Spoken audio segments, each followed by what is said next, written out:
একজনটা 5-4 ভাই, এই দমদম করে 1-1.5 বছরের ছোট বড়, তো কতদিনে ছোট মোটো ছিল, পরে সাবালকের পরে একে জাকিতে চাই এটা বড় হয়ে গেছে, কিন্তু বোঝা যায় না যে কোনটা ছোট কোনটা বড় কোনটা মাঝে কোনটা সাইজে। এক মুরব্বী কয় মাঝে জন্ডে ধরে জিজ্ঞেস করতে, বাবা তোকে যদি চারি বাইরে একরকম দেওয়া যায়, তোকে মধ্যে বড় কিডা? তো মাঝে জন কয় সবচেয়ে বড় আমি, তার চেয়ে বড় মেবাই। সবচেয়ে বড় আমি, তার চেয়ে বড় মেবাই। তাহলে সবচেয়ে বড়র উপরে মেবাই বড় হয় কে রে? সবচেয়ে বড় যে সেই তো মেবাই। আপনি আমিও এইরকম বলদের মতো এক বলদ। সবচেয়ে ভালো কে? যে কোরআন পড়ে আর পড়ায়। বলেন সবচেয়ে ভালো কে? অথচ বাহ্যিক ভাবে দেখি সব বলিও তাই, সবচেয়ে ভালো কোরআন পড়নেওয়ালা পড়ানেওয়ালা, তার চেয়ে ভালো এসপি, তার চেয়ে ভালো ডিসি, তার চেয়ে ভালো ইঞ্জিনিয়ার, তার চেয়ে ভালো প্রফেসর, তার চেয়ে ভালো যে ইংরেজি জানে, তার চেয়ে ভালো যে সচিব, এরপরে সব বড়দেরকে দুনিয়ার অফিসারদেরকে তার চেয়ে ভালো বলিয়ে দাবি মানে বুঝাইতে চাই, এভাবেই তাদেরকে সম্মান করি। অথচ মুখে বলছি সবচেয়ে ভালো যে কোরআন পড়ে আর পড়ায়, ওই বলদের মতো সবচেয়ে বড় আমি, তার চেয়ে বড় মেবাই। সবচেয়ে ভালো হুজুর, তার চেয়ে ভালো ডিসি, সবচেয়ে ভালো হাফেজ, তার চেয়ে ভালো এসপি, সবচেয়ে ভালো হাফেজ, তার চেয়ে ভালো প্রিন্সিপাল, সবচেয়ে ভালো হাফেজ, তার চেয়ে ভালো এমপি, সবচেয়ে ভালো হাফেজে কোরআন, তার চেয়ে ভালো মন্ত্রী। এ কথা ওই বলদের মতো বলদ কথা ছাড়া আর কিছুই না। সবচেয়ে ভালো যে কোরআন পড়ে, ফাঁকে বুঝে নেন, মন খারাপ করেন না। মনে করছে হুজুরা নিজেকে দাম নিজেরা বাড়াচ্ছে। আমি কি কইছি সবচেয়ে ভালো আব্দুল কাইম সাহেব, সবচেয়ে ভালো আব্দুল গফফার সাহেব? আল্লাহও কইনি, নবীও কইনি। সবচেয়ে ভালো ওই ব্যক্তি, এনিম্যান এভরিবডি, প্রত্যেকটা মানুষ সবচেয়ে ভালো ওই ব্যক্তি যে কোরআন পড়ে আর পড়ায়। সেই ব্যক্তি আপনি কৃষক, সেও সবচেয়ে ভালো। সেই ব্যক্তি আপনি পুলিশ, কোরআন পড়তে পারেন, আপনি সবচেয়ে ভালো। সেই ব্যক্তি আপনি মাস্টার, সবচেয়ে ভালো। সেই ব্যক্তি আপনি ডাক্তার, সবচেয়ে ভালো। সেই ব্যক্তি আপনি ইঞ্জিনিয়ার, কোরআন পড়তে পারেন, সবচেয়ে ভালো। সেই ব্যক্তি আপনি মন্ত্রী, কোরআন পড়তে পারেন, সবচেয়ে ভালো। আপনার বলা হয়নি যে হাফেজ মাওলানা হইতে হবে, যার মধ্যে কোরআন আছে সেই সবচাইতে ভালো। ঠিক কি ঠিক না? আর একটু বুঝে নেন, হুজুর বলেন এই কোরআন পড়নেওয়ালাকে হাসরের মাঠে কি মর্যাদা দেওয়া হবে? তারে কোরআন শরীফ বলা হবে যে পড়তে রহো, চড়তে রহো। একটু বোঝেন, খেয়াল করেন। ইকালুল সাহেবুল কোরআন, উলামায়ে কেরাম বলে তাকে হাফেজে কোরআন 6666 তালা দালানে উঠবে না, আপনারাও উঠবেন। আপনারা উঠবেন 6666 তালা দালানে। যদি এক খতম সারা জীবন ভরে দেখেও পড়েন, তাও আপনি 6666 তালা দালান পাবেন। কোরআন পড়িয়ে দেখে এক খতম পড়ে কোরআনের পর আমল করবেন উলামায়ে কেরামের কাছ থেকে শুনিয়ে, বাস আপনি 6666 তালা দালানে উঠবেন। হাসরের মাঠে আল্লাহ আপনাকে হাফেজে কোরআন বানাই দেবে। পাইলাম কোথায়? ইকালুল সাহেবুল কোরআন। ইকালুল এই কথা কয়, এই বাচ্চা কথা কয় কিনা? এই ধর একটু ধর। এই যে গেছে লাঠি নিয়ে সারি সার তাড়াতাড়ি। কোরআনে এই ইকালুলি হাফিজুল কোরআন, ইকালুলি মাওলানাল কোরআন, ইকালুলি মুফাসসিরিন কোরআন এ বলে নাই, ইকালুলি সাহিবুল কোরআন। এদিক বোঝেন, কোরআন ওয়ালাকে বলা হবে। কাকে? কোরআন ওয়ালাকে। বুঝেন? আপনি 100 রিক্সা কিনছেন, বুঝে নেন, 100 রিক্সার মালিক আপনি, রেজিস্ট্রেশন আপনার নামে, আপনার টাকা দিয়ে 100 রিক্সা বানাইছেন, 1 কোটি টাকা দিয়ে। 1 লাখ টাকা দামে ব্যাটারিওয়ালা রিক্সা তো দামি হয়ে গেছে। 1 কোটি টাকা দিয়ে 100 খান রিক্সা বানাইছেন, রিক্সার রেজিস্ট্রেশন আপনার নামে। 1 খান রিক্সাও কি আপনি নিজে চালান? 100 খান রিক্সার মালিক যে লোক, সে লোকটা 100 খান রিক্সা চালায় না। 100 রিক্সা ভাড়া দিলে এখন দৈনন্দিন 1000 টাকা ভাড়া পাচ্ছে। তো 100 রিক্সা ডেলি 1 লক্ষ টাকা, মাসে 30 লাখ টাকা যে লোকটা ইনকাম করে, ও লোক নিজে 1 খান রিক্সা চালায় না, অথচ 100 রিক্সার মালিক কিন্তু সে। এবার ওই লোকটা যদি হাটে বাজারে যায়, মূল মালিক যে, তারে কি কেউ কবে ও রিক্সাওয়ালা দাঁড়াও? কয়? কারে কয়? ওনার কাছ থেকে নিয়ে যারা ভাড়া চালায় হাতে রিক্সা, তারে সবাই রিক্সাওয়ালা করে ডাকে। রিক্সার মালিক কিন্তু সে না, রিক্সার মালিক আর একজন, ওর হাতে রিক্সা, তারই রিক্সাওয়ালা করে ডাকে। ডাকে কি ডাকে না? তাহলে দুনিয়ার একখান রিক্সার মালিক না হইয়া শুধু হাতে গুলি যদি রিক্সাওয়ালা হয়, তাহলে কোরআন জবানে পড়নেওয়ালা, কোরআন হাতে করে রাখবে, সেও কোরআনওয়ালা হতে পারে কি পারে না? কাজেই কোরআন তিলাওয়াত করনেওয়ালাকে আল্লাহ তাআলা বলবে ইকালুল সাহিবুল কোরআন, তোমার হাতে কোরআন আছে, তুমি কোরআন পড়েছো, কোরআনকে মুহাব্বত করেছো, তোমার জন্য 6666 তালা দালান। ফাঁকে আপনারা পাবলিক যারা আছেন না, আপনাদের একটা সুযোগ দিয়ে দিয়েছে রাসূল। যারা পাবলিক হাফেজ না, কোনো মতে গ্যায় ডেকরায় একটু পড়তে পারে, আপনারা 1 খতম পড়লি 2 খতমের নেকি। এই জায়গা আল্লাহ যা পার্সিয়াল টেরছে, সমন্বয় করে নাই।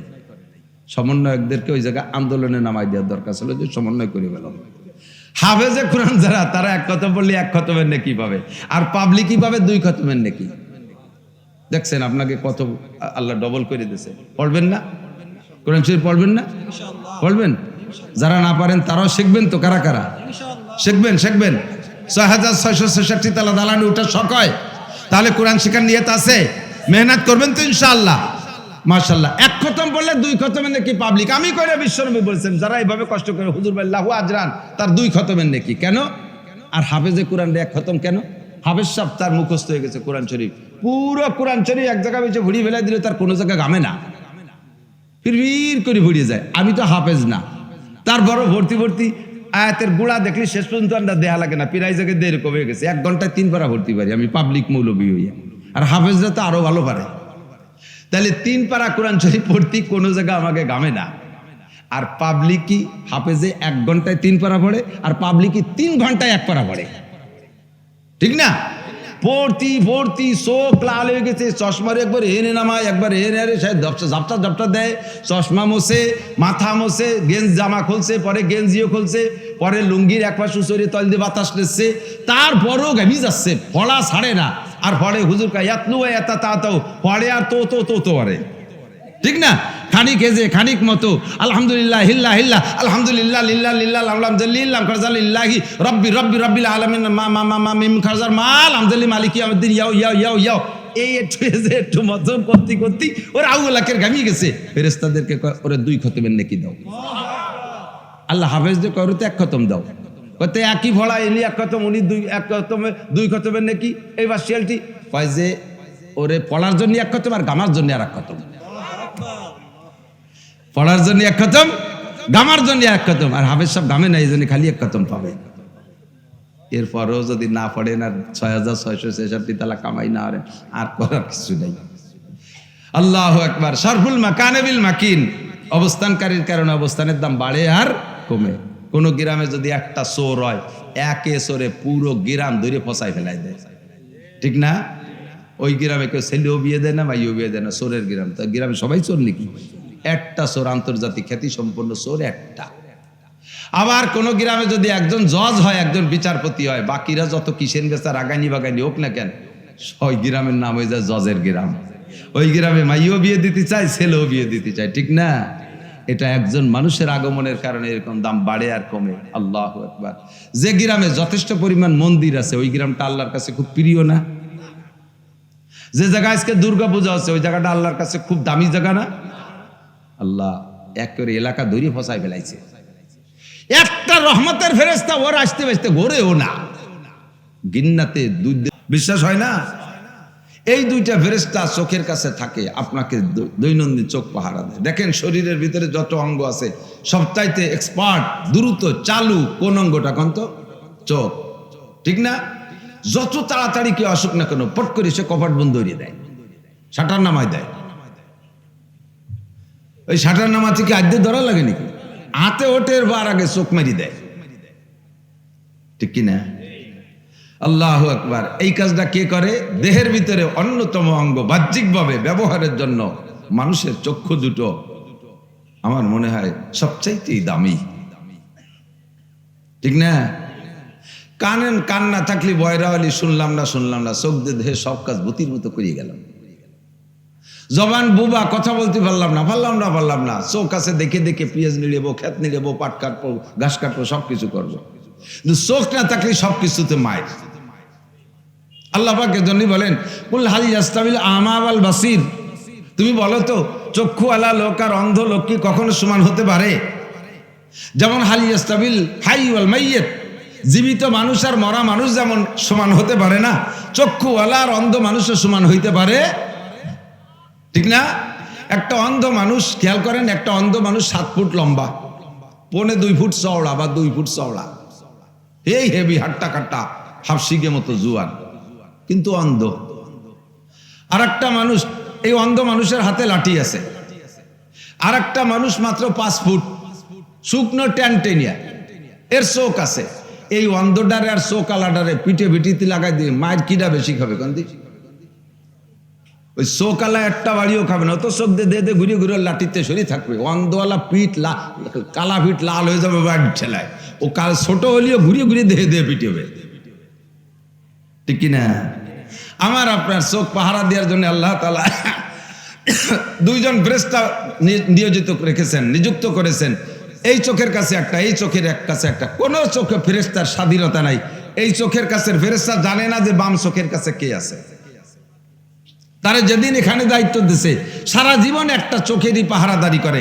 এই নাকের ছোট্ট একটা বেড়া পার হলে ওই পাশের ফেরেশতার সাথে দেখা হয়ে যায়, দুইজন বসে বসে খানিক ফাও গল্প টল্প মোবাইল টোবাইল দেখা দিয়ে হতে পারে, গেম খেলা খেলি হতে, কিন্তু কোনো অবস্থাতে এই বেড়া টপকায় ওই ধারে যায় না, কারণ স্বাধীনতা নাই। কি নাই? স্বাধীনতা। আল্লাহ পাক আমাকে আপনাকে স্বাধীনতা দিছে কি দেয় নাই? স্বাধীনতা দিছে না? হাতির স্বাধীনতা নাই। কত বড় বড় হাতি মানুষের কাছে ধরা পড়ে যায়, পায়ে শিকল দিয়ে বাঁধতে থুইছে, তার পেটে বাচ্চাও হচ্ছে, বাচ্চাটার টাইম দিয়ে মানুষে নিয়ে গেছে, মা বাচ্চার কাছে যার জন্য কত ছুটোছুটি পাগলামি করতেছে, মোটা মোটা চারটে শিকল দিয়ে গাছের সাথে বাঁধতে থুইছে। এত বড় শক্তিশালী হাতি হওয়ার পরও নিজের বাচ্চাটার একটু আদর করতে জাতি পারতেছে না, মানুষের কাছে ধরা খেয়ে গেছে। গাবতলির হাটে 26 লাখ টাকা গত কুরবানিতে টাইড়িয়ে বিক্রি হয়েছে, 2 টন ওজন, 50 মন গোস্ত। গায়ে কি একটু একটু শক্তি? এত বড় শক্তিশালী আইডিয়াটারও স্বাধীনতা নাই। 10 তারিখে সে টানটানে শোয়াই ফেলাইছে, ধরে জবই দিয়ে 1 সপ্তাহের মধ্যে খাইয়ে পায়খানায় পৌঁছে গেছে। কোনো মাতব্বরি আছে? কোন গরুর যদি স্বাধীনতা থাকতো তাহলে একটারও আমরা কুরবানি দিতে পারতাম না। কুরবানির হাটে গরুরা ওরা জোট করে সমন্বয় আন্দোলন করে আমাকে সমান করে ফেলাই দিত, একটা আমরা টিকতে পারতাম না। ওর স্বাধীনতা আল্লাহ খর্ব করে নিয়ে গেছে। ফেরেশতাদের স্বাধীনতা নাই। যত বড় ছোট বড় যত প্রাণী বলেন কাহারও স্বাধীনতা নাই। রয়্যাল বেঙ্গল টাইগার একটা বাঘ যদি আপনাদের নগরকান্দায় ঢোকে, শুধু নগরকান্দা না, যদি বলা হয় বাগেরহাট পার হইয়া মোল্লারহাট ব্রিজ পার হয়ে এবার গোপালগঞ্জের মধ্যে ঢুকছে, ও খালি উত্তর দিক দৌড়ছে। খবর আছে যে বাঘ খালি উত্তর দিক দৌড়ছে। এই খবর শোনার পরে আমার মনে হয় যত ভালোবাস করি একজনও থাকবেন না। উত্তর দিক দৌড়ছে, বাঘে যে দৌড়ে কতক্ষণের মধ্যে চলে আসছে, নগরকান্দা আসছে, তার কয় লাভ লাগবে রে। আর ঢুকে যদি একদের যে মারি, একটা বাঘে কি আমাকে এত মানুষে খাচ্ছি পারবে? প্রত্যেকের মনে হবে যেন বাঘটা আমার দ্বারে, এরকম ভয় লাগবে কি লাগবে না? এত বড় ভয়াবহ হিংস্র রয়্যাল বেঙ্গল টাইগার, যার ডাক শুনলে বড় বড় বিটা মানুষের আত্মা কালায় যায়, স্টক করে। এই রয়্যাল বেঙ্গল টাইগারেরও স্বাধীনতা নাই। মানুষে ধরে তাকে চিড়িয়াখানায় কিভাবে আটকায় ফেলাইছে, 12 মাস কাল ইতিকাফ করে, সারা 12 মাস কাল বসে বসে সুবহানাল্লাহ আলহামদুলিল্লাহ বলতে থাকে। উম্মা মানুষে কিছু দিলি খায়, না দিলি বসে বসে আল্লাহ বিল্লি করে। স্বাধীনতা শেষ। বনের রাজা সিংহ, তারও দেখলাম রয়্যাল কি বলা হয় চিড়িয়াখানার ভিতরে বন্দি, তারও স্বাধীনতা শেষ, ঠিক না? আল্লাহ তাআলা আমাদের স্বাধীনতা ঠিক রেখেছেন কিনা কথা কন? আমরা মদ খাইলে খাইতে পারি, গাঁজা খালি খাইতে পারি, আল্লাহ সে সময় মুখ চিপে ধরে নাকি? কথা কন ধরে? আমরা যা করি, জিনা করার সময় ফেরেশতা পাঠাইয়া চাবুক দিয়ে বাড়ি শুরু করে না, ঘুষে টাকা হাত দিয়ে ধরার সময় হাতরে প্যারালাইসিস করে দেয় না, সুদে টাকা ধরার সময় হাতরে প্যারালাইসিস করে দেয় না, জারি যাত্রা করোসা গাজিন গান গুণযাত্রা, দুর্গা পূজা, কালী পূজা, সরস্বতী পূজা, লক্ষ্মী পূজায় মুসলমানরা যাকে যাকে যাচ্ছে, একটা মানুষের ঠ্যাং ভেঙে দেয় না, একটা মানুষের চাকা ভাঙচার হয়ে যায় না, খোলায় মুড়ায় আসতেছে না, যেভাবে বুক ফুলে যাচ্ছে সেভাবে বুক ফুলে চলে আসতেছে। স্বাধীনতা আছে না নাই? মসজিদে আনার জন্য আল্লাহ বাড়ি কের বাড়ি বালকি পাঠায় দেয় না, মাহফিলে আনার জন্য আল্লাহ কের বাড়ি গাড়ি পাঠায় না। শুনে তুমি গাড়ি পাঠাই দিচ্ছি, গাড়িতে আসো, একটু শুনে যাও, পাঠাইছে নি কেউ? আমার এখানে আসার স্বাধীনতা আছে, ওখানে যাওয়ার স্বাধীনতা আছে, এখানে না আসার স্বাধীনতা আছে, ওখানে যাওয়ার স্বাধীনতা আছে, ভালো করার স্বাধীনতা, মন্দ করার স্বাধীনতা মানুষের আছে না নাই? এই স্বাধীন করে দিয়ে আল্লাহ তাআলা মানুষকে দুটো পথ দেখা দিয়েছে, হাজা সাবিলুল হিদায়া ও হাজা সাবিলুল গাই। এটা হিদায়াতের রাস্তা আর এইটা গুমরাহির রাস্তা। এই রাস্তা দেখানোর জন্য 2.5 থেকে 3 লক্ষ সত্যবাদী, একেবারে সাদিকুল মাসদুক, চির আল আমিন, 2.5 থেকে 3 লক্ষ নবী রাসূলকে আল্লাহ তাআলা রূহের জগৎ থেকে বাছাই ছাঁটাই করে একেবারে সভ্য কি বলা হয় নিজের হাতে প্রশিক্ষণ দিয়া উম্মতের কাছে পথ প্রদর্শনের জন্য পাঠিয়ে দিয়েছে। যাদের চরিত্রের উপরে, যাদেরকে অমান্য করার বহুত মানুষ থাকবে, কিন্তু চরিত্রের উপরে চুল পরিমাণ দাগ দেওয়ার সাহস কাহারও হয় নাই। কাফেররা নবীদেরকে মানে নাই, কিন্তু নবীদের উপরে কলঙ্কের দাগ লাগাইতে পারে নাই। বলে নাই যে মুহাম্মদ মিথ্যাবাদী। এমনকি আবু জাহেলের মতো আন্তর্জাতিক খ্যাতি সম্পন্ন আবাল, এত বড় দামড়া যে নবীর সাথে জীবনটা বইয়ে যুদ্ধ করে গেছে, লাস্টে যুদ্ধে যায় বদরে মরিও গেছে। জাহান্নাম দেখতে গেছিলাম এবার আবু জাহেলের সেই জাহান্নামের গাঠিটা কোন জায়গায়, বদরে গেছিলাম, 14 জন শহীদের নাম এক জায়গায় চার্টে টানানো আছে। সেখানে দাঁড়িয়ে দোয়া করলাম। ওই জায়গায় দাঁড়াইলে ওই 14 জনের যে চার্টটা দেয়া আছে ওর নিচে দাঁড়াইলে মনে হয় যেন আমি জান্নাতের মধ্যে দাঁড়াই আছি। কার কেমন অনুভূতি আমি বলতে পারি না। আমি দাঁড়াইয়া আমি নিজেকে নিজে কন্ট্রোল করতে পারতেছিলাম না। আমার মনে হচ্ছিল যেন এই সেই 14 জনটা আমি দেখতেছি, এরকম লাগতেছে। আর ওর খানিক দূরে থেকে দেখা যায় ওই যে ওই সুড়ঙ্গ যে আবু জাহেল জাহান্নামের মধ্যে ঢুকছে। ওরে যে জায়গা মারছিল, যে জায়গা দাফন করছিল, কুইতে তুইছে, সে জায়গাটাও সে জায়গা আছে। এত বড় বদমাশ আবু জাহাল, তার কাছেও আবু সুফিয়ান কাফের থাকাকালে একদিন জিজ্ঞেস করছে, মে ভাই মোহাম্মদ রে মানি আর না মানি, তুমি তো সত্যি কথা কও দিয়ে জায়গাতে আমি আর তুমি ছাড়া কেউ নাই, ও কি কোনোদিন মিথ্যে কথা কওয়ার অভ্যাস? কবাডি ও করতে পারবো না, মিথ্যে কথা মোহাম্মদ কোনোদিন পায় না। সে কি ধোকাবাজ? কয়দূর চুকার বাজ, ও সমস্ত কথা তার সামনে চলেই না। কন্যা সুবহানাল্লাহ। আবু জাহেল নবী পাকের প্রত্যেকটা চরিত্রের উপরে মানে কি বলা হয় প্রশংসার সার্টিফাই করেছে। 2.5 থেকে 3 লক্ষ নবী রাসূল সবাইকে আল্লাহ তাআলা এরকম সত্যবাদী করে দুনিয়ায় পাঠিয়েছেন। সেই সত্যবাদীরা বলেছে হাজা সাবিলুল হিদায়া, এই দিক ডাইন দিক হলো হিদায়াতের রাস্তা, হাজা সাবিলুল জান্নাহ এদিক জান্নাতের রাস্তা, ও হাজা সাবিলুল জাহিম এদিক হলো জাহান্নামের রাস্তা। এবার আল্লাহ পাক স্বাধীনতা দিয়ে বলে ফামান শাআ ফালইউমিন ওয়া মান শাআ ফালইয়াকফুর। আমি জবরদস্তি করব না, লা ইকরাহা ফিদ্দিন, ধর্মের মধ্যে কোনো জবরদস্তি নাই। কোন মুসলমান কোন অমুসলমানকে পিটায় কলেমা পড়াইতে পারবে না, প্রলোভন দিয়া দুনিয়ার টাকা পয়সা লোভ দিয়ে তাকে ইসলাম গ্রহণ করাইতে পারবে না। এখানে যা ওমা আলাইকুম ইল্লাল বালাগ, তোমাদের দায়িত্ব শুধু তাবলীগ করা, পৌঁছে দেবা, বয়ান করবা, তোমরা বয়ান করবা, নবীরা যেমন বয়ান করেছে উলামায়ে কিরাম বয়ান করবা। আমি তাদের স্বাধীনতা দিয়েছি, যার মনে চায় মানবে, যার মনে চায় না মানবে না। মানার প্রতিদান আমার কাছে, না মানার প্রতিদান আমার কাছে। মান ইহতাদা ফাইন্নামা ইয়াহতাদি লিনাফসি, হিদায়াতের বাণী যে গ্রহণ করবে এর প্রতিদান সে নিয়ে বিনা হিসাবে জান্নাতে চলে যাবে। ওমান দাল্লা ফাইন্নামা ইয়াদিল্লু আলাইহা, আর যে গুমরাহির পথ বেছে নেবে, এই স্বাধীনতাকে প্রয়োগ করে গুমরাহির পথ বেছে নেবে, তারও প্রতিদান আমার হাতে আছে। ফি নারি জাহান্নামা খালিদিনা ফি আবাদা, অনাদি অনন্তকালের জাহান্নাম তার জন্য আমি রেখেছি।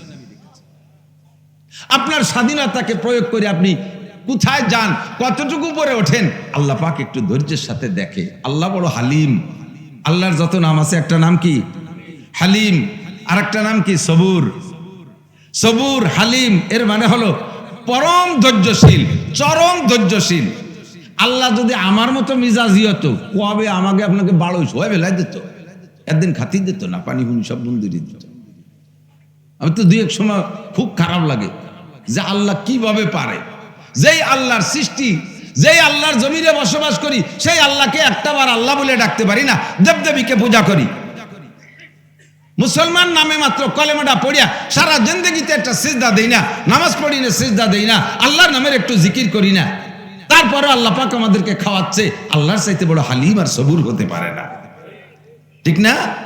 আল্লাহ তার এই নামের ওসিলায়, এই গুণের ওসিলায় ধৈর্যের সাথে চুপ করে বসে থাকে। দেখি বান্দা তার স্বাধীনতাকে প্রয়োগ করে স্টার্টিং ডান দিক ঘুরাই নাকি, স্টার্টিংটা ডান দিক ঘুরাই নাকি, এই অপেক্ষা করে। যদি কেউ ঘুরায় আসে, কে যেন বয়ান করতেছিলেন ইশার পরপর নাকি, আমি যখন আসি তখন শুনতেছিলাম যে আল্লাহ পাক রব্বুল আলামিন অপেক্ষা করে, বান্দা 1000 বছর গুনাহ করছে, হায়াত দিছি, সদবার আগার তওবা শিকাস্তি বাজ 100 বার যদি তওবা ভঙ্গ করো, তারপরও আল্লাহ পাক ডাকতে থেকে বাজ হারাতে হাসতি বাজ তুমি যার মধ্যে আছো, যেখানে আছো, যে গুনার মধ্যে আছো, বান্দা তুমি ফিরে আসো। তুমি যদি একবার ফিরে এসে পড়ো আস্তাগফিরুল্লাহ, আস্তাগফিরুল্লাহ, আস্তাগফিরুল্লাহ পড়বেন না, আস্তাগফিরুল্লাহ। গুনাহ করেন নাই তো কেউ, গুনাহ তো কেউ করেন নাই না, তাহলে আস্তাগফিরুল্লাহর দরকার নেই। আগে একদিন কোন এক নেতা যেন করছে, আমি আল্লাহর কাছে তওবা করতে পারবো না, আমি মাফ চাইতে পারবো না, কারণ আমি গুনাহ করিনি, তা মাফ চাবো কেন? অথচ তার মুখে দাড়ি নাই। আসুসা তো দাড়ি কাটা যে গুনাহ, এইটার মাফ চাইয়ে তো কুল পাবি না। আমি গুনাহ করছি কি করি নাই? কাজেই যখনই সুযোগ আসবে বলবো আস্তাগফিরুল্লাহ, আল্লাহ তোমার কাছে ক্ষমা চাই, ওয়া আতুবু ইলাইহি, তোমার কাছে প্রত্যাবর্তন করলাম, আর এতদিন যে গুনার মধ্যে ছিলাম আর এই গুনাহ করব না, তোমার কাছে অঙ্গীকার করলাম রব্বুল আলামিন আর কোনোদিন গুনাহ করব না। এরপরে নেকামলের জন্য প্রস্তুতি নিয়ে নেন। নেকামল খুঁজে খুঁজে উলামায়ে কেরামের কাছ থেকে শুই না কোনটা কোনটা নেকামল, সেগুলোকে যথাযথ সঠিকভাবে পালন করার চেষ্টা করি। নেকামলের ভিতরে মিক্সার দেওয়ার চেষ্টা না করি। খেয়াল করেন, নেকামলের মধ্যে মিক্সার দেওয়ার চেষ্টা না করি। আল্লাহ কয় ওয়ালা ইউশরিক বিইবাদাতি রাব্বিহি আহাদা, ইবাদত করবা মুখলিসিনা লাহুদ্দিন, একমাত্র আল্লাহরই জন্য ইবাদত। ইবাদতের মধ্যে মিক্সার দিবা না। মিক্সার কাকে বলে? নামাজ পড়ি কিন্তু মানুষের কাছে প্রশংসা পাওয়ার জন্য, রোজা রাখি মানুষের কাছে প্রশংসা পাওয়ার জন্য, দান করি মানুষের কাছে প্রশংসা পাওয়ার জন্য, মাদ্রাসা করি মানুষের কাছে প্রশংসা পাওয়ার জন্য, মসজিদ করি নাম কলানোর জন্য। হুজুর আমার নামটা একটু কইেন, আমরা এইগুলো করছি ওইগুলো করছি সেইগুলো করছি। নিজের কথা তো নিজে কোয়া যায় না, কার মধ্যে কি আছে আপনি একটু কয়ে দিন। ভালো কাজ করার পরে শূন্য হাতে উঠবেন, এর নামগুলো শিরিক ফিল ইবাদত। দাড়ি রাখছেন কি জন্য? আপনি দাড়ি রাখছেন কে?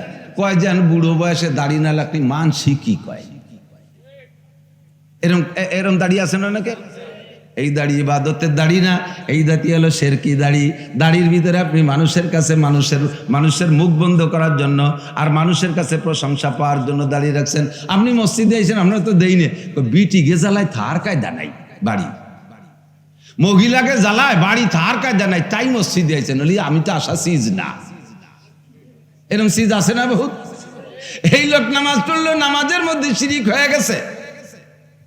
বিভিন্ন সময় দান করে ইউটিউবারদেরকে ডাইকা, ক্যামেরাম্যানদেরকে ডাইকা দানগুলোকে সব ভিডিও করে সারা দুনিয়ায় ছাইড়া দেয়। মুখে মুখে কয় আমি ইয়া করলাম কেন, আমি একমাত্র আল্লাহর জন্যই দান করছি, কিন্তু ছবি করলাম কেন? যাতে অন্য কিরপিনরা দেখে দান করা সে। আও কথা, বাজে কথা, তোমার এই দায়িত্ব দেইনি তো। অন্য কিরপিনদের দানবীর বানানোর দায়িত্ব তোমার এই মাধ্যম নয়। কতক্ষণ তোমার দান তুমি করবা একমাত্র আল্লাহর জন্য ইবাদত হবে, আল্লাহর জন্য মুখলিসিনা লাহুদ্দিন, ইখলাসের সাথে ফ্রেশ পরিষ্কার পরিচ্ছন্ন ইবাদত করার প্রস্তুতি নিয়েছেন। ইস্তেগফার পড়া তওবা করে আল্লাহ পাক বলেন ইল্লা মান তাবা ওয়া আমানা ওয়া আমিলা আমালান সালিহা ফাউলাইকা ইউবাদদিলুল্লাহু সাইয়্যাতিহিম হাসানাত ওয়া কানাল্লাহু গফুরুর রহিম। যুবক আমার দিক তাকাও, বুড়োরা আমার দিক তাকান। কত বড় সুসংবাদ! এর চেয়ে বড় সুসংবাদ আমার কাছে আর নাই আমার জানা মতে। আল্লাহ পাক বলেন বান্দা 100 বছরও যদি তুমি গুনাহ করো আর আজকে আইসা যদি তুমি অন্তর থেকে আস্তাগফিরুল্লাহ পড়া তওবা করে সামনে ভালো কাজের প্রতিজ্ঞা করে ভালো কাজগুলো করার জন্য রওনা দাও, আজকে এই মুহূর্তে তোমার বিগত জীবনের 100 বছরের যত কোটি গুনাহ করেছো, গুনাহগুলো শুধু ক্ষমাই করে দেব না, সমস্ত গুনাহ ক্ষমা করে দিয়ে উলাইকা ইউবাদদিলুল্লাহু সাইয়্যাতিহিম হাসানাত, এই গুনাহগুলোকে সম্পূর্ণ গুনাহকে নেকি দ্বারা বদলাইয়া দেয়া হয়। শর্ত হলো ইল্লা মান তাবা ওয়া আমানা ইউযাফ লাহুল আযাবু ইয়াওমাল কিয়ামাতি ওয়া ইয়াখলুদ ফীহি মুহানা ইল্লা মান তাবা ওয়া আমানা ওয়া আমিলা আমালান সালিহা। ও আমার প্রাণ প্রিয় বন্ধু যুবকরা, তোমাদেরকে বেশি টার্গেট করি শোনা, তোমাদেরকে বেশি টার্গেট করি। বাপ 70 বছর 80 বছর হায়াত পাইছে বিদায় তুমিও পাবা, এমন ওয়ারেন্টি কার্ড তোমার গলায় ঝুলোই দেই নেই আছে? দাদা 100 বছর হায়াত পাইছে, আমি ওই বংশের রক্তের সন্তান, আমিও কমপক্ষে 95-90 পাবো। আজরাইল কি তোমারে কয়ে গেছে যেভাবে যা করতে থাক আমি যাবান যে ঘুরে আসছি তোর কাছে আসতে আমার 90 বছর লাগবে? হ্যাঁ, আজরাইল তোমার সামনে প্রত্যেক দিন 20 বার কমপক্ষে আসে, তোমারে দেখে যায়, তুই তো টের পাও না। একজন ঢাকা যাইয়া পকেটে 5 পয়সা বেশি পয়সা রায় নাই, ঢাকার ঘন ঘন ভিড়ির মধ্যে ঘুরতে চারপাশে শুনছি ঢাকা বলে পকেট মাইর আছে, সব আমার দেখা হয়ে গেছে একটা পকেট মারে। বারবার করবারে একজন কছে যে তোমার পকেটে 5 পাই, আমি 20 বার উঠেছি আর তুইছি, তুমি পকেট মার খুঁজে পাও না, তোমার পকেটে 5 পাই ও 20 বার উঠেছি আর তুইছি। তুমি আজরাইল খুঁজে পাও না, প্রত্যেক দিন তোমার সামনে 20 বার আজরাইল আসে আর যায়, তুমি আমি টের পাই না। কতক্ষণ তারা এমন বডিতে করে আমার চোখের সামনে আসে না, আমরা দেখতে পাই না। দোস্ত, যে কোনো সময় তোমার সময় হয়ে গেলে টান দিয়ে নিয়ে চলে যাবে। তোমাকে যে দুনিয়ায় যত দরকার হোক না কেন, তোমাকে কেউ রিকোয়েস্ট করে রাখতে পারবে না। তোমারও নিজের দুনিয়ায় যত ব্যস্ততা থাকুক না কেন, আজরাইল ব্যস্ততা দেখাইয়া এক গুল্লি বেশি ঘুরইতে সুযোগ পাবা না। পাট 2 জাগ জাগ হয়ে গেছে। পাট জাগ দেয় না আপনাকে? জাগ কয় তো ভিজে পচায়। কিসেন কামলা পান নাই, নিজেই বাঁচতে বসে গেছেন। আজ জাগ আধা জাগ বাসা হয়েছে, এর মধ্যে আজরাইল এসে কাগা কাঁচা খুলিয়ে সারো, কাঁচা দিয়ে ফাট বাঁচতেছে। আমার নাম মালাকুল মউত আজরাইল। সময় হয়ে গেছে, আর 15-20 সেকেন্ড আছে, তাড়াতাড়ি খুলি বেলা। আপনি কি বলতে পারবেন যে মিয়া টের তো পাও না, তোমাকে তো আর পাট বাসাবাসি নাই, দেশে একটা কামলা পাচ্ছি না, আমার 2 জাগ পাট বাসাওয়ার আগে আসতে পারবা না। এ করলে আজরাইল চলে যাবে না? আরে চলে যাবে। আপনার পাট বাসা হয়নি, কি রে আজরাইল জান নেবে? আজরাইলকে তোর পাট পট থাক, কাঁচা খোল, নালি ওই অবস্থায় শোয়াই দেবো। ইজা জাজালুহুম লা ইস্তাকিরুনা সাআতাও ওয়া লা ইস্তাকদিমুন। সময় এসে গেলে 1 সেকেন্ড আগেও করা হবে না, 1 সেকেন্ড পরেও করা হবে না। আমাকে আপনাকে টান দিয়ে নিয়ে যাবে। যুবক, পাগলামি করো না, মস্তানি করো না, এখনই আজকে এই মুহূর্তে তওবা করো। আল্লাহ পাক তোমার জন্য সুসংবাদ পাঠিয়েছে, বিগত জীবনের সব গুনাহ এক্ষুনি তোমার নেকি দ্বারা বদলাইয়া দেওয়া হবে। কথাগুলো আমি বলি না, আমার আব্বার কথা বলি না, আল্লাহ পাকের কালাম, বিশ্বনবী মুহাম্মদুর রাসূলুল্লাহ চির সাদিকুল মাসদুক, চির সত্যবাদীর কথা, যার কথার ভিতরে আগে পথে পিছে কোথাও কোনো মিথ্যার গন্ধ, জোরে বলেন, আছে? মিথ্যার গন্ধ নাই। এই নবী বলেছেন তুমি রেডি হয়ে যাও। আমার নবী পাকের মাধ্যমে আল্লাহ পাক রব্বুল আলামিন, আল্লাহু আকবার, আমাদের হিদায়াতের জন্য বাছাই করে নবী বানাইছে নবী পাক সাল্লাল্লাহু আলাইহি সাল্লামকে। কারণ উম্মত যেমন তার জন্য নবীও সেরকম হতে। মুসা আলাইহিস সালামের জামানায় কি ক্যামেরা ছিল? ওই জামানার বিজ্ঞানীরা কি বানাইছে? মাইক ছিল, কারেন্ট ছিল, মোবাইল ছিল, কম্পিউটার ছিল, ক্ষেপণাস্ত্র ছিল, রকেট ছিল না, বিমান ছিল না, হেলিকপ্টার ছিল না, এই সাইকেল মাইকেল কিচ্ছুই ছিল না। যেই উম্মতে এত কিছু বানাইতে পারবে, সেই উম্মতের জন্য আগের কোনো নবীরে দিলি নবীরে আবুডুবু খাওয়াই দেবে না। এই জন্য আল্লাহ তাআলা বিশ্ববিজ্ঞানী বিখ্যাত নবী, যেই নবীর ভিতরে কিয়ামত পর্যন্ত আনেওয়ালা সমস্ত প্রযুক্তির জ্ঞান ছিল আমার নবীর ভিতরে, সমস্ত প্রযুক্তির জ্ঞান আমার নবীর মধ্যে ছিল। আমি বুঝলাম কি করে? হুজুর নিজেই বলেছেন, উতিতু ইলমাল আউয়ালিন ওয়াল আখিরিন, আগের ওয়ালাদের যত এলেম আর পরবর্তীতে আনেওয়ালাদের যত এলেম আর জ্ঞান আর বিজ্ঞান আর বুদ্ধি সব আল্লাহ তাআলা আমাকে দান করেছে। বলবেন যে হুজুর তা একটা বোমা টুমা বানাই দিয়ে যেত, যেটা সে সময় প্রয়োজন না, খালি খালিও বানাই দিয়ে যাবে কে? সব কিছুর দিক নির্দেশনা দিয়ে গেছে। খুঁজে দেখেন, কোরআনের মধ্যে হাদিসের মধ্যে সব কিছু আছে। আমরা ওদিক গাটি না, ওদিক ডুবই না, ওদিক খোঁজাখুঁজি করি না। আমরা মোটামুটি 5 ওয়াক্ত নামাজ কালাম, এই সাইডে পিএস মুষ্টা বেশি কিনে খাইয়া একটু তবলিগি সবাই আল্লাহ বিল্লাহরে কাটাই। বানাক ওরা ব্যবহার করবো, ওরা বানাইতেছে, বানাচ্ছে তো পশ্চিমে বিজ্ঞানীরা, এতে দোষের কিছু না।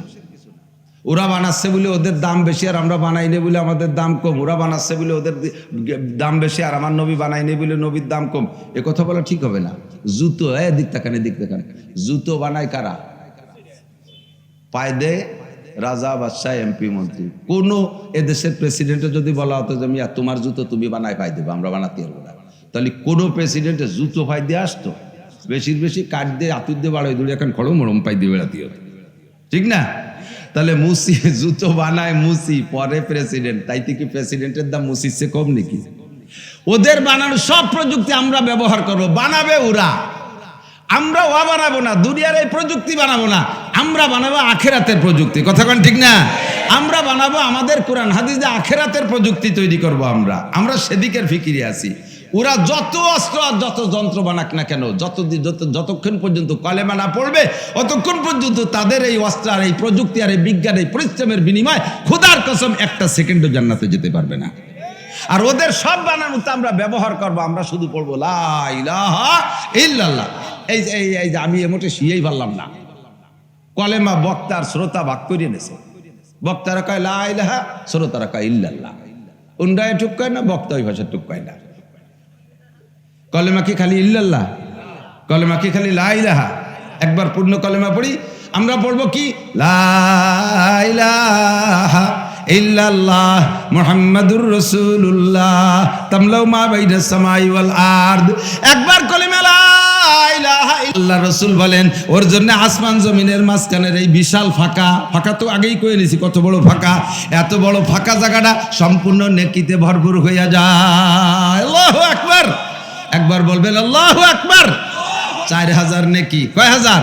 4000 নেকি, কথায় কথায় নেকি, এ জায়গা বসলি খালি নেকি, কোনো একটা সেকেন্ড নেকি ছাড়া নাই। আল্লাহু আকবার, লা ইলাহা ইল্লাল্লাহ মুহাম্মাদুর রাসূলুল্লাহ। এই কলেমা পড়ে ওদের সব কিছুকে আমরা বৈধ পদ্ধতিতে ব্যবহার করব।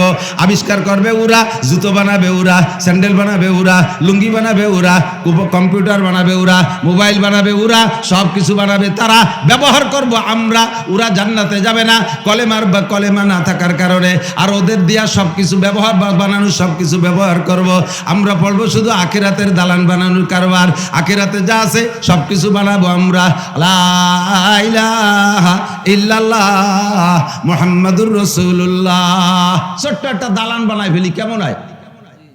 বানাবেন না একটা দালান বেহেশতের মধ্যে? পড়েন বিসমিল্লাহির রহমানির রহিম, ইন্না আতাইনাকাল কাউসার ফাসাল্লি লিরাব্বিকা ওয়ানহার ইন্না শানিয়াকা হুয়াল আবতার। কি খুশি যে ঠেকতেছে, না হাসি দিয়ে পারলাম না। একেবারে আল্লাহর ক্রিয়া, একটুও মিথ্যে না। পড়ার সাথে সাথে পড়ছেন যারা, প্রত্যেকের আমল নামায় যে নেকি লেখা হয়েছে তাতে আল্লাহ তাআলা জান্নাতের মধ্যে 4 তলা একটা দালান বানাই দিয়েছে। এই এখনই একটা দালান হয়ে গেছে বেহেশতের মধ্যে। বিসমিল্লাহ 1 আয়াত আর ইন্না তাইনা 3 আয়াত, 4 তলা দালান হয়ে গেছে। দালানটা কটুক আপনার রান্নাঘরের সমান। 1 তলার ভিতরে এত রুম হবে, 1 তলার ভিতরে এত রুম হবে যে আপনার দুনিয়ায় যত আপনজন আছে, আব্বা মা, দাদা দাদি, নানা নানি, শ্বশুর শাশুড়ি, চাচা চাচি, মামা মামি, খালা খালু, ভাই বোন, তাওই ময়, উস্তাদ সাহেব, পীর মোচে, ছাত্র ছাত্র ভাই, কর্মজীবনের সাথী বন্ধু যত আছে, একেবারে আত্মীয় স্বজন, যার সাথে জীবনে একবার চার দোকানে বসে চা খাইছেন আর খোঁজ গল্প করছেন, এ সব যদি ভেস্তে যায়, আর এরা যদি আপনার বাড়ি বেড়াতে আসে, 1 তলার ভিতরে প্রত্যেকটা আলাদা আলাদা রুমে বসতি দেওয়ার পরও ওই তলার ভিতরে আরো রুম অবশিষ্ট থেকে যাবে। এ কোন ইট দিয়ে বানাবে? নগরকান্দার ইট, হরিপুর সারের ইট, গোপালগঞ্জের নুনা ইট, লাবিনাতু মিন ফিদ্দা লাবিনাতু মিন যাহাব। একটা ইট হবে স্বর্ণের, একটা ইট হবে রূপার। কন্যা সুবহানাল্লাহ। আর মেশকর জাফরানের হবে গাঁথনি। এই বিল্ডিং বানাইতে কি দুনিয়ার এই প্রযুক্তি দিয়ে সম্ভব? ওরাই এই ক্যামেরা কুমুরা বানাতে পারে, কিন্তু বিল্ডিং বানাতে গেল যেই ইঞ্জিনিয়ার, কি বলা হয়, যেই ম্যাটেরিয়ালস, সেই ম্যাটেরিয়ালস আছে কোরআনে কারিমের ভিতরে। ইউকালু লিসাহিবিল কোরআন ইকরা ওয়ারতাকি ওয়ারাতিল কামা কুনতা তুরাতিলু ফিদ দুনিয়া ফাইন্না মানজিলাকা ইনদা আখিরি আয়াতিন তাকরাউহা। একজন কোরআন পড়নেওয়ালাকে বলা হবে तुम पढ़ते रहो और चढ़ते रहो। উর্দুতে তরজমা বলে ইকরা ওয়ারতাকি, পড়তে রহো আর চড়তে রহো, পড়তে থাকো আর চড়তে থাকো। কামা তুরাতিলু ফিদ দুনিয়া, ওয়ারাতিল এবং তারতিলের সাথে পড়ো, শুদ্ধ করে পড়ো, সুর দিয়ে পড়ো, মজা করে পড়ো, টেনে টেনে পড়ো। কামা তুরাতিলু ফিদ দুনিয়া, দুনিয়ায় যেমন তুমি টানি টেনে পড়তে, শুদ্ধ করে পড়তে, ওভাবেই পড়ো। আর একতলা একটা আয়াত পড়বা, একতলা দালানে উঠবা। তুমি যদি 6666 আয়াত শুনাইতে পারো, তোমার বিল্ডিং হবে 6666 তালা। বহুবার শুনেছেন উলামায়ে কিরামের কাছে, বিশ্বাস হয় না বিদায় এই বিল্ডিং বানানোর লোভ নাই, বিশ্বাস নাই। এত বড় বিল্ডিং এর লোভ হয় না? কয় যে হুজুর ও আপনারা বানাই বেড়ান গে, আমরা আলহামদুলিল্লাহ সুরে 7 তলা একটা বানাতে বলি, তাই খাই যেতে পারবো না। আর যা কলের 1 তলা যদি এত রুম হয়, অত রুম দিয়ে কি করবো? এই জন্য অত বড় দালান আমাকে দরকার নেই, এত বড় দালানের দরকার নেই। না আপনার বাড়ি, গ্রামের বাড়ি দোতলা একটা বিল্ডিং আছে, খুশি আছেন। এই দোতলা বিল্ডিং যদি ঢাকা মতিঝিল 32 তলার নিচে হয়, আপনারটার দিকে ফিরে তাকাবে? ও রান্নাঘর, কুড়িঘর, বাথরুমের মতো দেয়া যায়, ঠিক না? হাফেজে কোরআনের বিল্ডিং হবে অত বড়, আর পাশে আমরা 7 তলা আলহামদুলিল্লাহর বিল্ডিং। সেই সময় যা হাই ছাড়বেন, রব্বানা আবসারনা ওয়াসামাইনা ফারজিনা নামাল সালিহান ইন্নামু। আল্লাহ আর একটা বার চান্স দাও, আমি এবার হাফেজ হয়ে আসবো, আর হাজার হাজার খতম করে বিল্ডিং বানায় আসবো। আল্লাহকে আর হবে না, কাল্লা, সুযোগ শেষ, কাল্লা, আর হবে না, সুযোগ শেষ। ও দোস্ত, এই জান্নাতের বিল্ডিং বানানোর আমল আমরা করব, আর দুনিয়ার বিল্ডিং বানানোর আমল ওরা করে বেড়াবো, তাতে আমাকে কিছু আসে যায় না, ঠিক কি ঠিক না?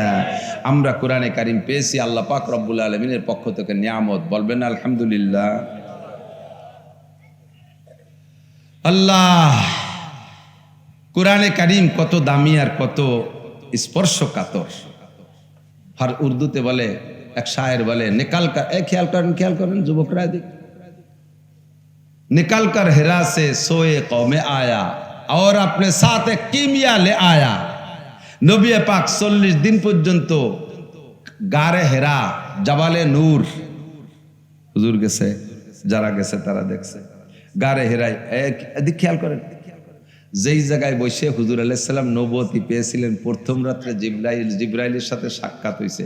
বলেন তো জায়গাটা কেমন হতে পারে? বুড়ো হলে 80-90 বছরে কোনো মতে যাইয়ে হজ করতে যাবেন, ওই বিল্ডিং ওই পাহাড়ে ওঠার সাহস হবে না, নিচে থাইয়ে উপর দিক সে একটা হাই ছাড়বেন, সময় মতো আসতে পারলাম না, উঠতে পারলাম না। শক্তি থাকতে পয়সাওয়ালারা, শক্তি থাকতে বল থাকতে একটা বার যান, বুড়ো হলে আবার যাইয়েন, আল্লাহ বাসালি। শক্তি বল থাকতে একবার যান, ওই জায়গা যাবেন, আল্লাহ আমাকে দিয়েছে। জায়গাটা বড় ক্রিটিক্যাল জায়গা, উঠতে বাড়ি কষ্ট হয়। তো এখন ইদানিং এবার যে দেখলাম সিঁড়ি বানাই দিয়েছে সরকারিভাবেই, এবং আতল টাতল এসএস দিয়ে সুন্দর করে আতল টাতল দিয়ে দিয়েছে। আগে রিস্ক ছিল খুব, আমি ওই রিস্কের সময় উঠছি, উপরে যাইয়ে ফিরে আবার দক্ষিণ দিকে একটু নামিয়ে এরপরে এরকম চ্যাপটা ছোট একটা ফাঁক আছে, ওই ফাঁক দিয়ে ঢুকে তার ওই পাশে হলো সেই গুহাটা। তো ওই জায়গায় যে আমার মতো চিকুন মানুষ, আমি তো একেবারেই পাতলা, আমি ঢুকছি তা আমার পিঠ পেট ঠেয়ে যায় এর চ্যাপ্টারে ঢুকতে হয়। আমার ওই সময় জীবনে সবচেয়ে বেশি ভয় পাইছি যে আল্লাহ, যে পরিমাণ আকাম কুকাম করে বাংলাদেশের আইছি, আর এই জাতা কলের মধ্যে তো নিজেই ঢুয়ে গেলাম, যদি আল্লাহ আর জাতি দেবো না, একটা ঠাসাই দিয়ে ছেড়ে দেয়, তাই তো শেষ এই জায়গায়। পরে আবার সাহস করলাম যে গুনাহ তো আমি অবশ্যই করেছি, আমার মতো বা আমার চাইতে বেশি গুনাহগার ওই জায়গাতে যাতায়াত করছে, আল্লাহ কেউরে আটকায় রাখে নাই, করোনা সুবহানাল্লাহ। এরপরে ঢুকছি একেবারে ফজরের নামাজ মক্কায় পড়িয়া গাড়ি নিয়ে গেছি, আমাদের বিশ্বাস যে আজকে আমাদের আগে কেউ যেতে পারে নাই। তো ওখানে নিচে শহরের নাম হলো আজিজিয়া, সম্ভবত ওই এলাকার কোনো মেয়ে হবে নাকি, যে দেখি যে 3টি মেয়ে, যুবতী 3টি মেয়ে, বোরকা পরা, পর্দা, শতভাগ পর্দার সাথে, ওর মধ্যে বসে ওরা কান্নাকাটি করতেছে। ওরা কোন সময় গেছে তা আল্লাহ জানে, কান্নাকাটি করতেছে। আমরা গেলে সংকেত দিলে ওরা সরে গেছে। আমরাও 3 জন গেছি, যে ইশরাকের নামাজ পড়লাম। যাওয়ার সময় দেখছি, আমি তো পেলপেলায় উঠে গেছি, পাতলা মানুষ ঠেই নেই। যাওয়ার সময় যে পাকিস্তানি একজন এই মোটা ধুমসা বুড়ি আটতি ও ঘেমিয়ে গেছে, জামা কাপড় খুলি এনে খালি পায়জামা ভরি বাড়তিছে, লাল টকটকে চেহারা, ঘাম মুক্তার মতো গা বেয়ে বেয়ে পড়তেছে, লাল হয়ে গেছে মুখ কান। আমি ওই ইশরাক পড়িয়ে টড়ে তারপরে আইছি, আসার পরে ওই লোক উঠছে উপরে, আগে উঠতে তারপরে একটু নিচে নামতে। আমি ওরে বললাম যে ভাই, আপকা ইরাদা ক্যা হ্যায়, কি জন্য আসছেন? মায় গারে হেরামে 2 রাকাত নামাজ পড়বো। আমি ওই গর্তের মধ্যে যে 2 রাকাত নামাজ পড়বো। তা আমি ওরে কলম কি যে अगर नमाज पढ़ना ही है, अगर वहाँ जाना ही है, तो अपने पेट को यहाँ रख दो। যদি ওই জায়গা জাতি হয়, বুড়িটা এনে থুইয়ে তুমি একা যাও। আমি ঢুকতে পারি না, তুমি চাইছো, তুমি আমার 4 জনের সমান মোটা হবে কোমলিও। ও আইসে দেশে শুনিয়ে अब बंगाली है, बोले मैं बंगाली हूँ। तो এরপরে তো আমি তাকায় রয়েছি, দেইও কি করে, मैं कोशिश करो का চেষ্টা হইরে দেখি, कोशिश करो যাইয়ে চেষ্টা দেখলাম যে ও সেই পেট নিয়ে ঢুইয়েই গেল। কি দিয়ে কি হইরে এইভাবে চ্যাপটা চুপটো হইরে গোষ্ঠী সে ঢুইয়েই গেল। ও জায়গাটা ওই রকমই জায়গা, আপনি গেলে ঢুকতে পারবেন, যত মোটা হন ঢুকতে পারবেন, যত চিকন হন তাও আপনি এরকম বাধা ভাবে যাবেন। জায়গাটা এত বড়। নবী আলাইহিস সালাতু ওয়াস সালাম 40 দিন সে জায়গা বসে আল্লাহকে খুঁজছে, এখনো পর্যন্ত এর আগে নবুয়তি পায় নাই, জিবরাইলের সাথে সাক্ষাৎ হয় নাই। আল্লাহ কে, আল্লাহ যে সৃষ্টিকর্তা, আল্লাহকে খোঁজার জন্য এটা মেধা আল্লাহ তৈরি করে দিয়েছে। আর ওই জায়গায় বসে 40 দিন ইতিকাফ করছে আল্লাহকে খোঁজার জন্য। খুঁজতে 40তম দিন গভীর রাত্রে জিবরিল আলাইহিস সালাম এসে মানব রূপ ধারণ করে, শুনেছেন উলামায়ে কেরামের কাছ থেকে বহুবার, পরিচয় দেন, আনা জিবরাইল জিতু মিনাল্লাহ ওয়া আনতা নবিয়ুল্লাহ, আমি আল্লাহ জিবরাইল, আল্লাহর পক্ষ থেকে আসছি, তুমি আল্লাহর নবী। এমন 2-4টে কথা কয়ে নলি পারে, কোন পরিচয় ছাড়াই সামনে এসে ইকরা পড়েন। হুজুর কে মা নাবি কারি, আমি তো পড়তে পারি না। সুম্মা কালা ইকরা, আবার কয় পড়েন। মা নাবি কারি বলছি না, পড়তে পারি না। সুম্মা কালা ইকরা, আবার কয় পড়েন। হুজুর কে মা নাবি কারি, আমি তো পড়তে পারি না। ফাগাত্তা মুহাম্মাদান সাল্লাল্লাহু আলাইহি ওয়াসাল্লাম সাদরিহি, নবী আলাইহিস সালামকে ধরে বুকের সাথে একটা চাপ দেছে, এতটুকু পরিমাণে চাপ দেছে যে জিবরাইলের সিনার ভিতরে থেকে ওই এক রাত্রেই 30 পারা কোরআন শরীফ সম্পূর্ণ নবী পাকের সিনার মধ্যে ঢুকে গেছে। বিশ্বাস হয়? তা সে নামি আপনি চাপ দেয়, দেখে দেখে দুধ হয় নাকি? এই কথাই এই পশ্চিমে পণ্ডিতরা নিয়ে হাসাহাসি করে, বছর ভরে বই পড়ায় 15-16টা প্রাইভেট মাস্টার, লাখ টাকা খরচ করি, তাই পরীক্ষা পাস তো দূরই কথা, ফেলও করতে পারে না। 1 লাইন ফ্যাটের মধ্যে যায় না, আর বইয়ের সাথে বুক মিশে ঠেসা দেয়, সব চলে যায়। ফাও কথা, ফাও কোন জায়গা? আমি বললাম ফাও কথা তোকে কাছ থেকেই পাইছি। এই মোবাইলের ভিতরে 32 জিবি একটা মেমোরি আছে, 5 বছরের বয়স, 5 বছর কিন্তু বহু কিছু লোড দিছি। আজকে নতুন আর একটা মোবাইল কিনছি, তার মধ্যে 32 জিবি মেমোরি একটা আছে। এই 32 জিবিকে লোড দিতে আমার 5 বছর টাইম লাগাইছি। এবার এর পেটের মধ্যে যা আছে ওই মোবাইলটার মেমোরির মধ্যে ঢুকানো যায় কি যায় না? 5 বছর লাগে, 5 বছর লাগে। ব্লুটুথ কানেকশন দিয়ে একটার বইয়ের সাথে একটা বুক মিশাই এক শীতেনে 2 মিনিট হয় তুলি সব এর ব্যাটের মধ্যে, তোর ব্যাটের মধ্যে চলে যায়। যায় তোর একটা জড় পদার্থ মোবাইল, তার কোনো হাত পাও নাই, তার কোনো নিজস্ব জ্ঞান বুদ্ধি নাই। তার সিনের মধ্যে থেকে যদি এভাবে সিনে মিশাই শোয়ায় তুলে ঢুয়ে যেতে পারে, তাহলে জিবরাইল রুহুল কুদুস তার সিনার থেকে মুহাম্মদুর রাসূলুল্লাহর সিনার মধ্যে 30 পারা কোরআন শরীফ একসাথে ঢুকতে পারে কি পারে না? আমা জবাবুকুম ফাওয়া জবাবুনা, দে তুই কি জবাব দিবি, তোর যে জবাব আমারও সেই জবাব। হাসা হাসি আরে সেদ রাখে, মুসলমানরা বাপের কবরের দ্বারে বলছে তুই 3 বার কুলু পড়ে আর সব নেকি বলে কবরের মধ্যে চলে যায়।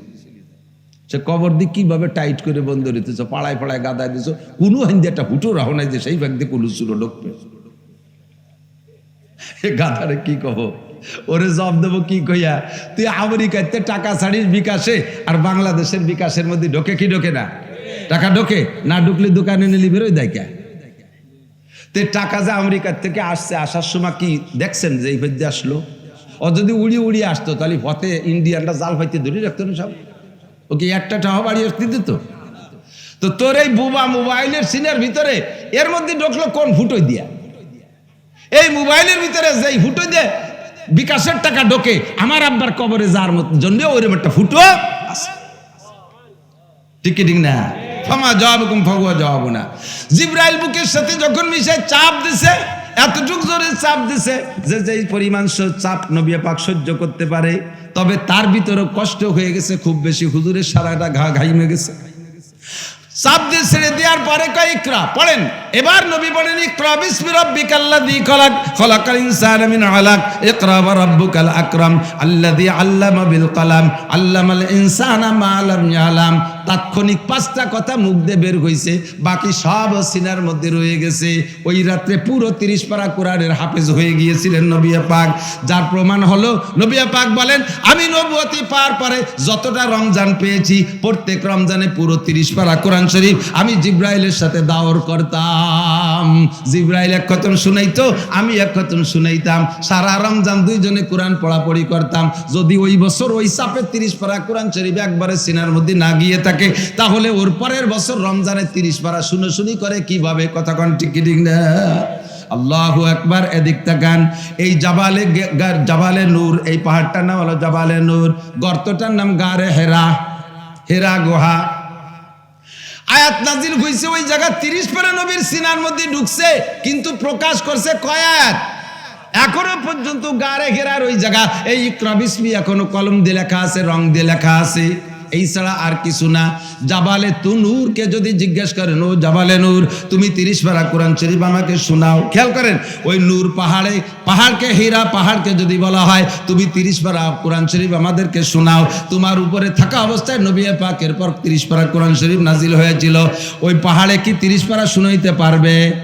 বোঝেন নাই কথা? 30 পারা তো নবী মুখস্থ করছে, পাহাড়ে কি মুখস্থ করছে? পাহাড়ের গায়ে 5টা আয়াত লিখে রাখছে। সারা পৃথিবীর মুসলমানরা ওই পাহাড়ে কোরআন শরীফ নাজিল হওয়ার বদৌলতে 5টা আয়াত তার গায়ে মুসলমানরা লিখে রাখছে। এই পাহাড়টা এত দামি হয়ে গেছে এই 5টা আয়াত ও জায়গা নাজিল হওয়ার কারণে। সারা পৃথিবীর মুসলমানরা মক্কায় যাইয়া আর কোন জায়গা দেখুক আর না দেখুক, জাবালে নূর এই গারে হীরাটা দেখতে যায়। গারে হীরা জাবালে নূরের পিছনে দাঁড়াইলে সে আমাদেরকে ইমামতি করতে পারে না, সে আমাদের নামাজ পড়াইতে পারে না, একটা আয়াতও পাহাড়ে আমাদেরকে শুনাইতে পারে না। মাত্র 5টি আয়াত তার গায়ে নাজিল হওয়ার কারণে সে যদি এত দামি হইয়া যায়, ও বাবা একটু খেয়াল করেন, একটু লক্ষ্য করেন, যেই হাফেজে কোরআন আশরাফুল মখলুকাত মানব জাতি, মানুষ তো হাফেজে কোরআন, হাফেজ হয়তো মানুষ, একজন হাফেজে কোরআন 30 পারা কোরআন শরীফ মুখস্থ করছে, তার সিনার মধ্যে 30 পারা কোরআন শরীফ আছে। এবার আপনি জবাব দেন, ওই জাবালে নূর গারে হীরার চাইতে এই হাফেজে কোরআনের দাম কম না বেশি? ওরে যদি সারা পৃথিবীর মানুষ দেখতে যায় তাহলে একেও সারা পৃথিবীর মানুষ দেখতে আসা উচিত। ওকে যে পরিমাণ সম্মান করা দরকার হাফেজে কোরআনকে তার চাইতে বেশি সম্মান করা উচিত। কিন্তু দুঃখের বিষয় হলো আমরা গারে হেরা জাবালে নূরকে সম্মান করি, তারে অসম্মান করতে বলছি তা আবার বুঝবেন না। তার সম্মান তার জায়গায় ঠিক আছে, দুঃখের বিষয় হলো হাফেজকে সম্মান করি না, আলেমকে সম্মান করি না। 30 পারা কোরআন শরীফ সিনার মধ্যে করে বহন করে নিয়ে বেড়াইতেছে। সেই কোরআনের ওসিলায় কত দামি হয়েছে। আল্লাহ পাক রব্বুল আলামিন আরশে আজিমের মালিক বলেন, ইন্না আরাদনাল আমানাতা আলাস সামাওয়াতি ওয়াল আরদ। হে দুনিয়ার মানুষ, কোরআনের সম্মান তোমরা বুঝলে না। এই কোরআনকে লৌহে মাহফুজ থেকে ছুটাইয়া মুহাম্মদ রাসূলুল্লাহর কাছে প্রেরণের আগে, নাজিল করার আগে আমি কোরআনকে বলেছিলাম, ও কোরআন তোকে একটু এই জায়গা থেকে এক জায়গায় স্থানান্তরিত হতে হবে, একটু পোস্টিং করতে হবে। জি আল্লাহ, কেন, কোন জায়গায় যাব? কয় যাবা, তোমাকে দুনিয়ায় পাঠাবো। লৌহে মাহফুজে কোরআনের জবান খুলে কয়, আল্লাহ আমার পাশে আরো 3খানা আসমানি কিতাব লেখা ছিল, তৌরাত জাবুর ইনজিল সহ 103খানা কিতাব আমার পাশে আরো ছিল, এই কোরআন বাদে। সবগুলো কিতাবকে তুমি একে একে জমিনে পাঠিয়ে দিয়েছো। আমার কানে খবর আসছে তোমার বান্দারা এই আসমানি কিতাবের সাথে সদ্ব্যবহার করে নাই, তাহরিফ তাবাদ্দুল তাগায়ুর পরিবর্তন করে, তার হুকুম তারা মানে নাই, তার শরীয়ত তারা মানে নাই, সংবিধান তারা মানে নাই, ওই কিতাবের সাথে বেয়াদবি করেছে। আল্লাহ অবশেষে যাইতে যাইতে আমি একাই ছিলাম, আমারে দুনিয়ায় পাঠাইয়া দিবা। ও আল্লাহ, তোমার বান্দারা আমার সাথে অসম্মানী করবে। রব্বুল আলামিন তোমার বান্দারা আমাকে মর্যাদা দিবে না, আমারে পড়বে না, সম্মান শ্রদ্ধা করবে না, আমার সাথে অপমানজনক আচরণ করবে, তুমি আমারে দয়া করে পাঠাইও না। আল্লাহ পাক বলেন, ও কোরআন তুই যা, ইন্না নাহনু নাযালনা যিকরা। তুই তো যাইতে চাইতেছিস না, আমি তোরে দুনিয়ায় পাঠাই। ইন্না নাহনু নাযালনা যিকরা ওয়া ইন্না লাহু লাহাফিজুন। আগের কিতাব পরিবর্তন করছে, কিন্তু কোরআন তোকে কেউ পরিবর্তন করতে পারবে না। তোর হেফাজত আর সংরক্ষণের দায়িত্ব আমি আল্লাহর হাতে। ঈসা আলাইহিস সালামের ইনজিল 570 বছরের ভিতরে পরিবর্তন হয়ে গেছে, অরিজিনাল ইনজিল নাই। মুসা আলাইহিস সালামের তৌরাত 1000 বছরের ভিতরে পরিবর্তন হয়, নষ্ট করে ফেলাইছে নাসারারা, ইহুদিরা আর নাসারারা, খ্রিস্টানরা ইনজিল কিতাবকে পরিবর্তন করে ফেলাইছে। আজ থেকে 1500 বছর আগে কোরআনে কারিম দুনিয়ায় আসছে। ও দোস্ত, এই কোরআনের কি একটা হরফও পরিবর্তন হইছে? একটু কথা কন না। নুক্তা, জের জবর পেশ, দাড়ি কমা সেমিকোলনি, প্রশ্নবোধক চিহ্ন, কোনো কিছু পরিবর্তন হয় নাই। কেন হয় নাই? সারা দুনিয়ার সবাই এখন আন্দোলন দোস্ত, ইনজিলকে ধ্বংস করা নয়, তৌরাতকে ধ্বংস করা নয়, জবুরকে ধ্বংস করা নয়। ইহুদিদের পিছনে কেউ লাগে নাই, নাসারাদের পিছনে কেউ লাগে নাই, হিন্দুদেরকে ধ্বংস করার পিছনে কেউ লাগে নাই, ওই চায়না আর রাশিয়ার বুদ্ধদেরকে ধ্বংস করার পিছনে কেউ না। যত গোষ্ঠীর নাম বললাম, সমস্ত গোষ্ঠী ঐক্য হইয়া একই মাত্র আন্দোলন, কোরআন নিধন আন্দোলন, ইসলাম নিধন আন্দোলন, মুসলিম নিধন আন্দোলন। কথা বলেন ঠিক না? যাদের এত জ্ঞান দিয়েছে, যারা কম্পিউটার মোবাইল বানায়, যারা চাঁদে যায়, মঙ্গল গ্রহে যায়, তারা তাদের জ্ঞানের অভাব নাই। কোরআনের ভিতরে হস্তক্ষেপ করে পরিবর্তন করার চেষ্টাও যে তারা করে নাই তা না, কিন্তু কোনোদিনও পারে নাই, আর কিয়ামত পর্যন্ত পারবে না। কথা কোন ঠিক না? এবার আল্লাহ পাক রব্বুল আলামিন বলেন, ও কোরআন তুই যা, তোরে হেফাজত করব। কোরআন কয় ঠিক আছে আল্লাহ যাব, তাহলে আমার দ্বারা ফায়দা কি হবে? আল্লাহ পাক বলেন, জালিকাল কিতাবু লা রাইবা ফি হুদাল লিল মুত্তাকিন শাহরু রমাদান আল্লাযী উনজিলা ফীহিল কুরআন হুদাল লিন নাস ওয়া বাইয়িনাতিন মিনাল হুদা ওয়াল ফুরকান। হে কোরআন তুই যা, তাড়াতাড়ি যা, দেরি হয়ে গেলে আরো নষ্ট হয়ে যাবে। আমার বান্দারা দুনিয়ায় হিদায়াতের অভাবে কাবা ঘরের মধ্যে 360টি মূর্তি রেখে পূজা করতেছে, তারা 33 কোটি দেবদেবীর পূজা করতেছে, আল্লাহকে খুঁজে পাচ্ছে না। তারা মায়ের সাথে জিনা করতেছে, জীবিত কন্যা সন্তানকে তারা দাফন করে দিচ্ছে মাটির ভিতরে। এত বর্বর, এত নোংরা, এত নিচে নেমে গেছে। তাদেরকে পথ দেখানোর জন্য হুদাল লিন্নাস, গোটা মানব জাতির পথ প্রদর্শনের জন্য তুমি যাও। আমার বান্দাদেরকে, আমার আল্লাহ ভোলা বান্দাদেরকে আল্লাহওয়ালা বানানোর জন্য তোমারে পাঠাই। কুরআন রাজি হয়ে গেল, জি আল্লাহ আমার দ্বারা যদি তোমার বান্দাদের উপকার হয় তাহলে আমি যাব।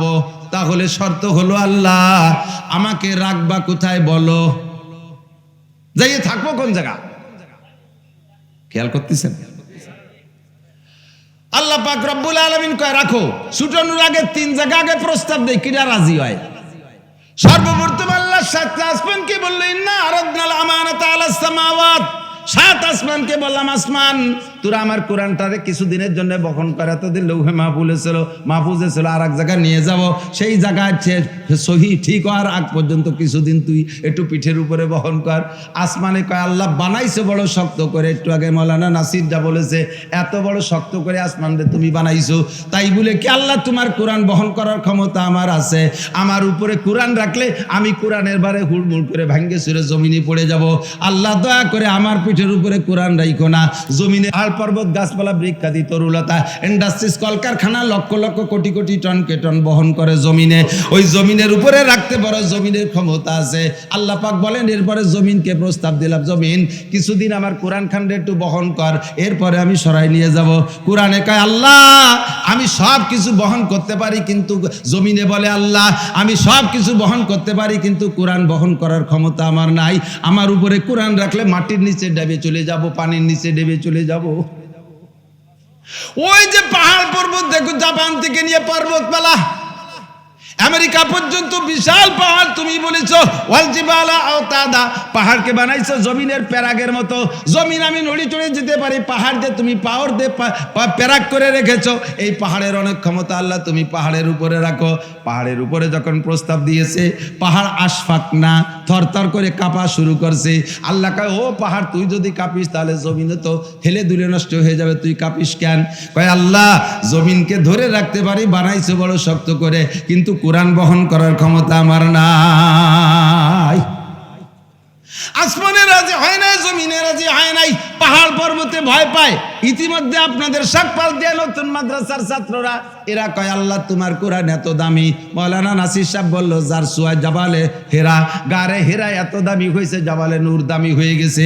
এই কোরআনের সোয়া যার সাথে লাগে সেই দামি হয়ে যায়। টেবিলের উপরে কোরআনের সোয়া লাগলে তারে পা লাগানো যায় না।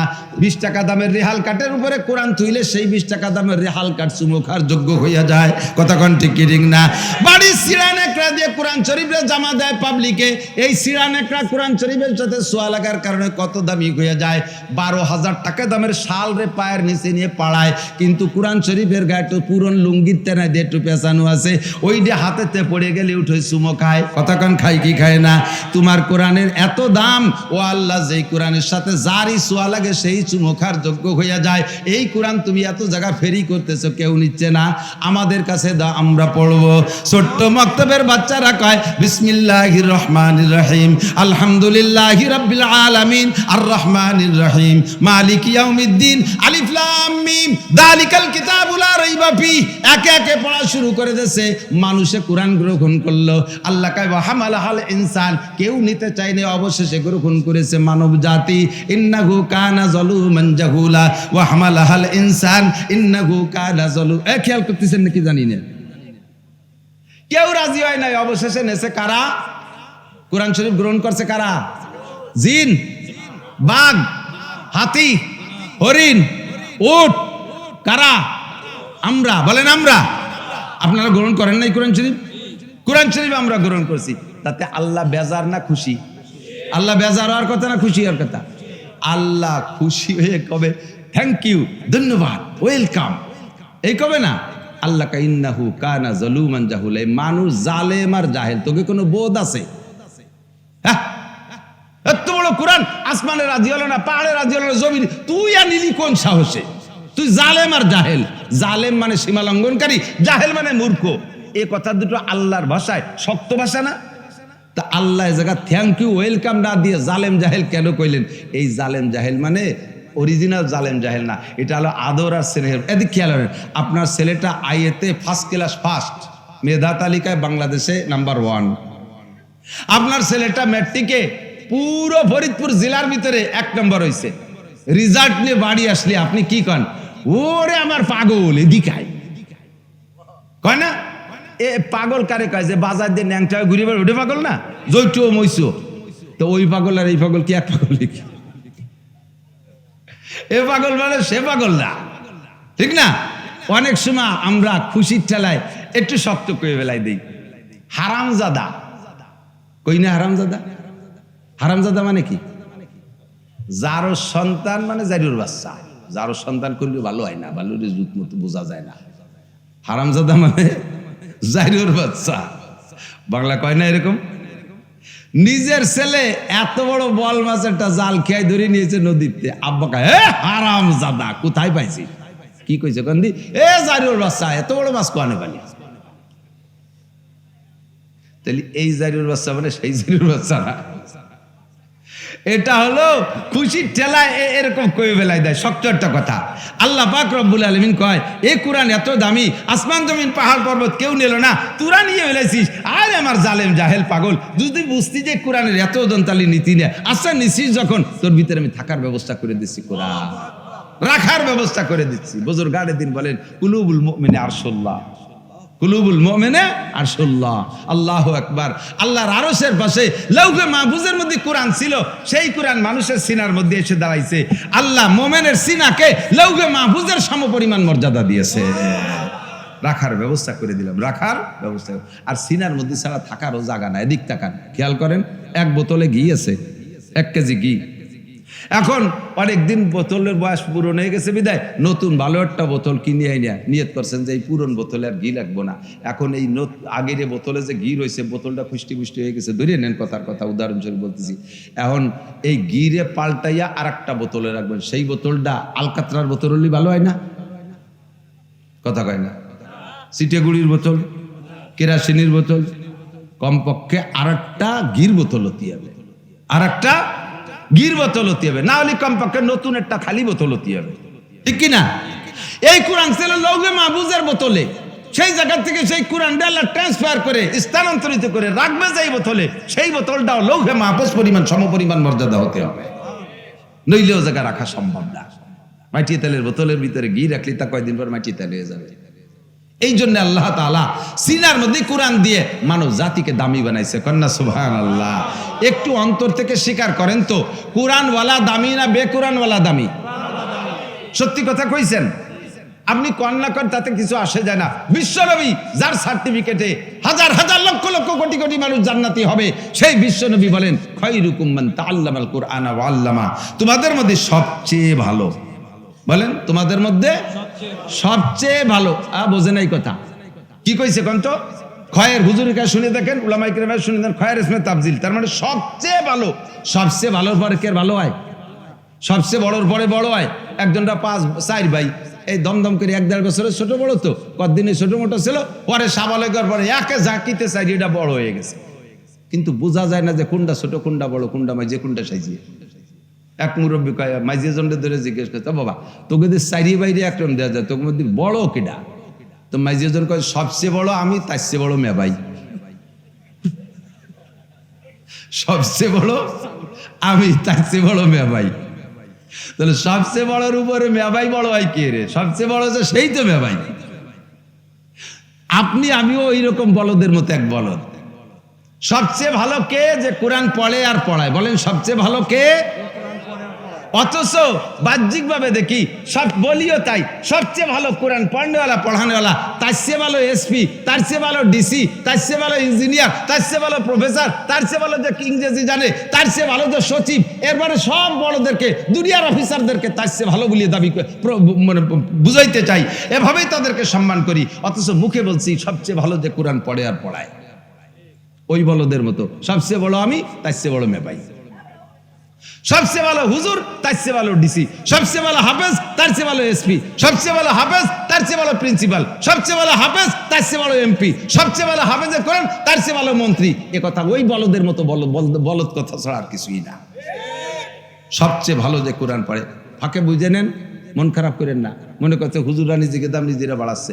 আমি কি কইছি সবচেয়ে ভালো আব্দুল কাইম সাহেব, সবচেয়ে ভালো আব্দুল গফফার সাহেব? আল্লাহও কইনে, নবীও কইনে। সবচেয়ে ভালো ওই ব্যক্তি, এনিম্যান এভরিবডি, প্রত্যেকটা মানুষ। সবচেয়ে ভালো ওই ব্যক্তি যে কোরআন পড়ে আর পড়ায়। সেই ব্যক্তি আপনি কৃষক, সেও সবচেয়ে ভালো। সেই ব্যক্তি আপনি পুলিশ, কোরআন পড়তে পারেন, আপনি সবচেয়ে ভালো। সেই ব্যক্তি আপনি মাস্টার, সবচেয়ে ভালো। সেই ব্যক্তি আপনি ডাক্তার, সবচেয়ে ভালো। সেই ব্যক্তি আপনি ইঞ্জিনিয়ার, কোরআন পড়তে পারেন, সবচেয়ে ভালো। সেই ব্যক্তি আপনি মন্ত্রী, কোরআন পড়তে পারেন, সবচেয়ে ভালো। আপনার বলা হয়নি যে হাফেজ মৌলানা হইতে হবে, যার মধ্যে কোরআন আছে সেই সবচাইতে ভালো। ঠিক কি ঠিক না? আর একটু বুঝে নেন, হুজুর বলেন এই কোরআন পড়নেওয়ালাকে হাসরের মাঠে কি মর্যাদা দেওয়া হবে? তারে কোরআন শরীফ বলা হবে যে পড়তে রহো, চড়তে রহো। একটু বোঝেন, খেয়াল করেন। ইকালুল সাহেবিল কোরআন, উলামায়ে কেরাম বলে থাকে হাফেজে কোরআন 6666 তালা দালানে উঠবে না, আপনারা উঠবেন, আপনারা উঠবেন 6666 তালা দালানে। যদি এক খতম সারা জীবন ভরে দেখেও পড়েন তাও আপনি 6666 তালা দালান পাবেন। কোরআন পড়িয়ে দেখে এক খতম পড়ে কোরআনের পর আমল করবেন উলামায়ে কেরামের কাছ থেকে শুনিয়ে, বাস আপনি 6666 তালা দালানে উঠবেন। হাসরের মাঠে আল্লাহ আপনাকে হাফেজে কোরআন বানাই দেবে। পাইলাম কোথায়? ইকালুলি সাহিবুল কোরআন। ইকালি এই কথা কয়, এই বাচ্চা কথা কয় কিনা, এই ধর ধর ধর একটু ধরে ধর, এই যে গেছে লাঠি দিয়ে সারি সার তাড়াতাড়ি। কোরআনে এই ইকালুলি হাফিজুল কোরআন, ইকালুলি মাওলানাল কোরআন, ইকালুলি মুফাসসিরিন কোরআন এ বলে নাই, ইকালুলি সাহিবুল কোরআন। এদিক এদিক বোঝেন, কোরআন ওয়ালাকে বলা হবে। কাকে? কোরআন ওয়ালাকে। বুঝেন? আপনি 100 রিক্সা কিনছেন, বুঝে নেন, 100 রিক্সার মালিক আপনি, রেজিস্ট্রেশন আপনার নামে, আপনার টাকা দিয়ে 100 রিক্সা বানাইছেন, 1 কোটি টাকা দিয়ে, 1 লাখ টাকা দামে ব্যাটারিওয়ালা রিক্সা তো দামি হয়ে গেছে, 1 কোটি টাকা দিয়ে 100 খান রিক্সা বানাইছেন, রিক্সার রেজিস্ট্রেশন আপনার নামে, 1 খান রিক্সাও কি আপনি নিজে চালান? 100 খান রিক্সার মালিক যে লোক, সে লোকটা 100 খান রিক্সা চালায় না। 100 রিক্সা ভাড়া দিলে এখন দৈনন্দিন 1000 টাকা ভাড়া পাচ্ছে। তো 100 রিক্সা ডেলি 1 লক্ষ টাকা, মাসে 30 লাখ টাকা যে লোকটা ইনকাম করে, ও লোক নিজে 1 খান রিক্সা চালায় না, অথচ 100 রিক্সার মালিক কিন্তু সে। এবার ওই লোকটা যদি হাটে বাজারে যায়, মূল মালিক যে, তারে কি কেউ কবে ও রিক্সাওয়ালা দাঁড়াও? কয়? কারে কয়? ওনার কাছ থেকে নিয়ে যারা ভাড়া চালায় হাতে রিক্সা, তারে সবাই রিক্সাওয়ালা করে ডাকে। রিক্সার মালিক কিন্তু সে না, রিক্সার মালিক আর একজন, ওর হাতে রিক্সা, তারই রিক্সাওয়ালা করে ডাকে। ডাকে কি ডাকে না? তাহলে দুনিয়ার একখান রিক্সার মালিক না হইয়া শুধু হাতে গুলি যদি রিক্সাওয়ালা হয়, তাহলে কোরআন জবানে পড়নেওয়ালা, কোরআন হাতে করে রাখবে, সেও কোরআনওয়ালা হতে পারে কি পারে না? কাজেই কোরআন তিলাওয়াত করনেওয়ালাকে আল্লাহ তাআলা বলবে ইকালুল সাহিবুল কোরআন, তোমার হাতে কোরআন আছে, তুমি কোরআন পড়েছো, কোরআনকে মুহাব্বত করেছো, তোমার জন্য 6666 তালা দালান। ফাঁকে আপনারা পাবলিক যারা আছেন না, আপনাদের একটা সুযোগ দিয়ে দিয়েছে রাসূল, যারা পাবলিক হাফেজ না, কোনো মতে গ্যায় ডেকরায় একটু পড়তে পারে, আপনারা 1 খতম পড়লি 2 খতমের নেকি। এই জায়গা আল্লাহ যা পার্সিয়ালিটি আছে, সমন্বয় করে নাই। সমন্বয়কদেরকে ওই জায়গায় আন্দোলনে নামাই দেওয়ার দরকার ছিল, যে সমন্বয় করে গেল। হাফেজে কোরআন যারা, তারা 1 খতম পড়লে 1 খতমের নেকি পাবে, আর পাবলিকই পাবে 2 খতমের নেকি। দেখছেন আপনাকে কত আল্লাহ ডবল করে দিয়েছে। পড়বেন না কোরআন শরীফ? পড়বেন না? পড়বেন। যারা না পারেন তারাও শিখবেন তো। কারা কারা শিখবেন? 6666 তালা দালানে উঠার শখ হয়, তাহলে কোরআন শেখার নিয়ত আছে, মেহনত করবেন তো ইনশাআল্লাহ।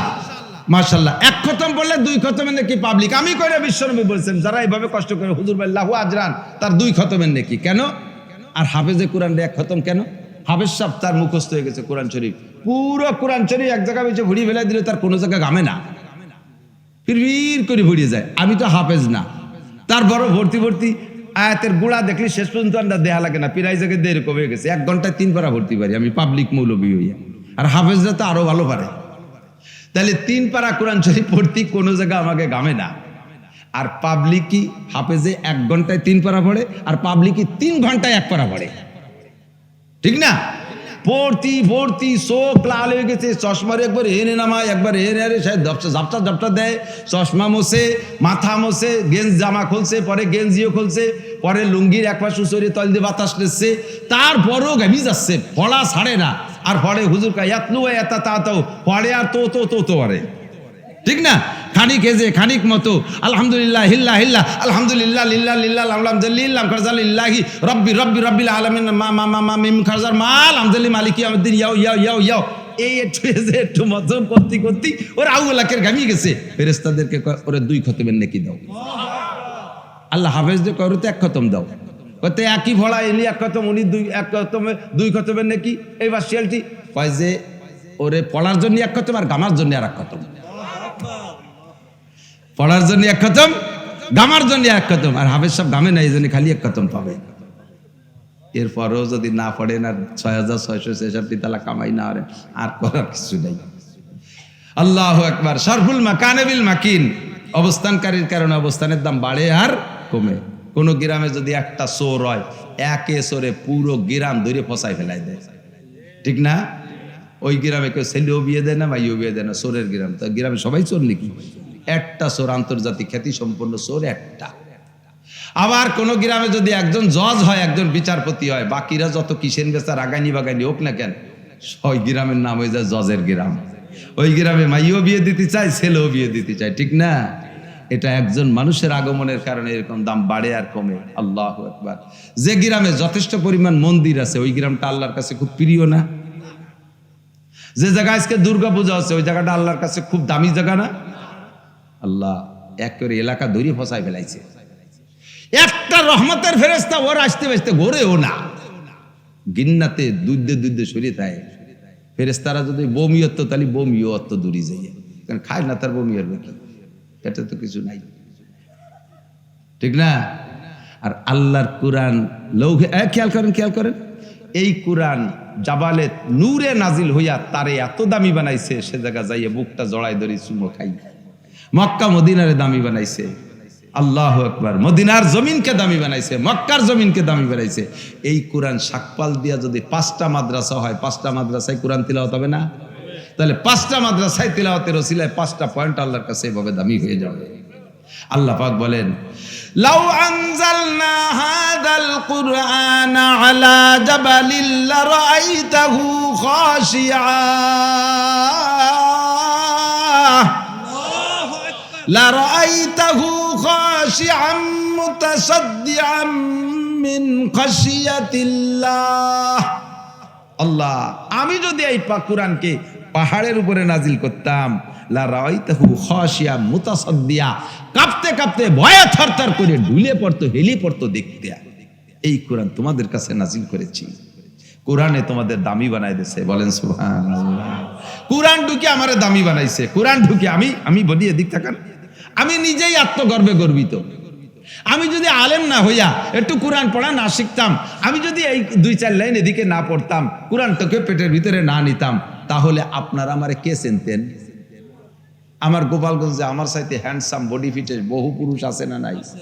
এখন সে গোপালগঞ্জ দৈরেই এত দাগি হয়ে গেছে, সে গোপালগঞ্জের পরিচয় দিতেই ভয় লাগে।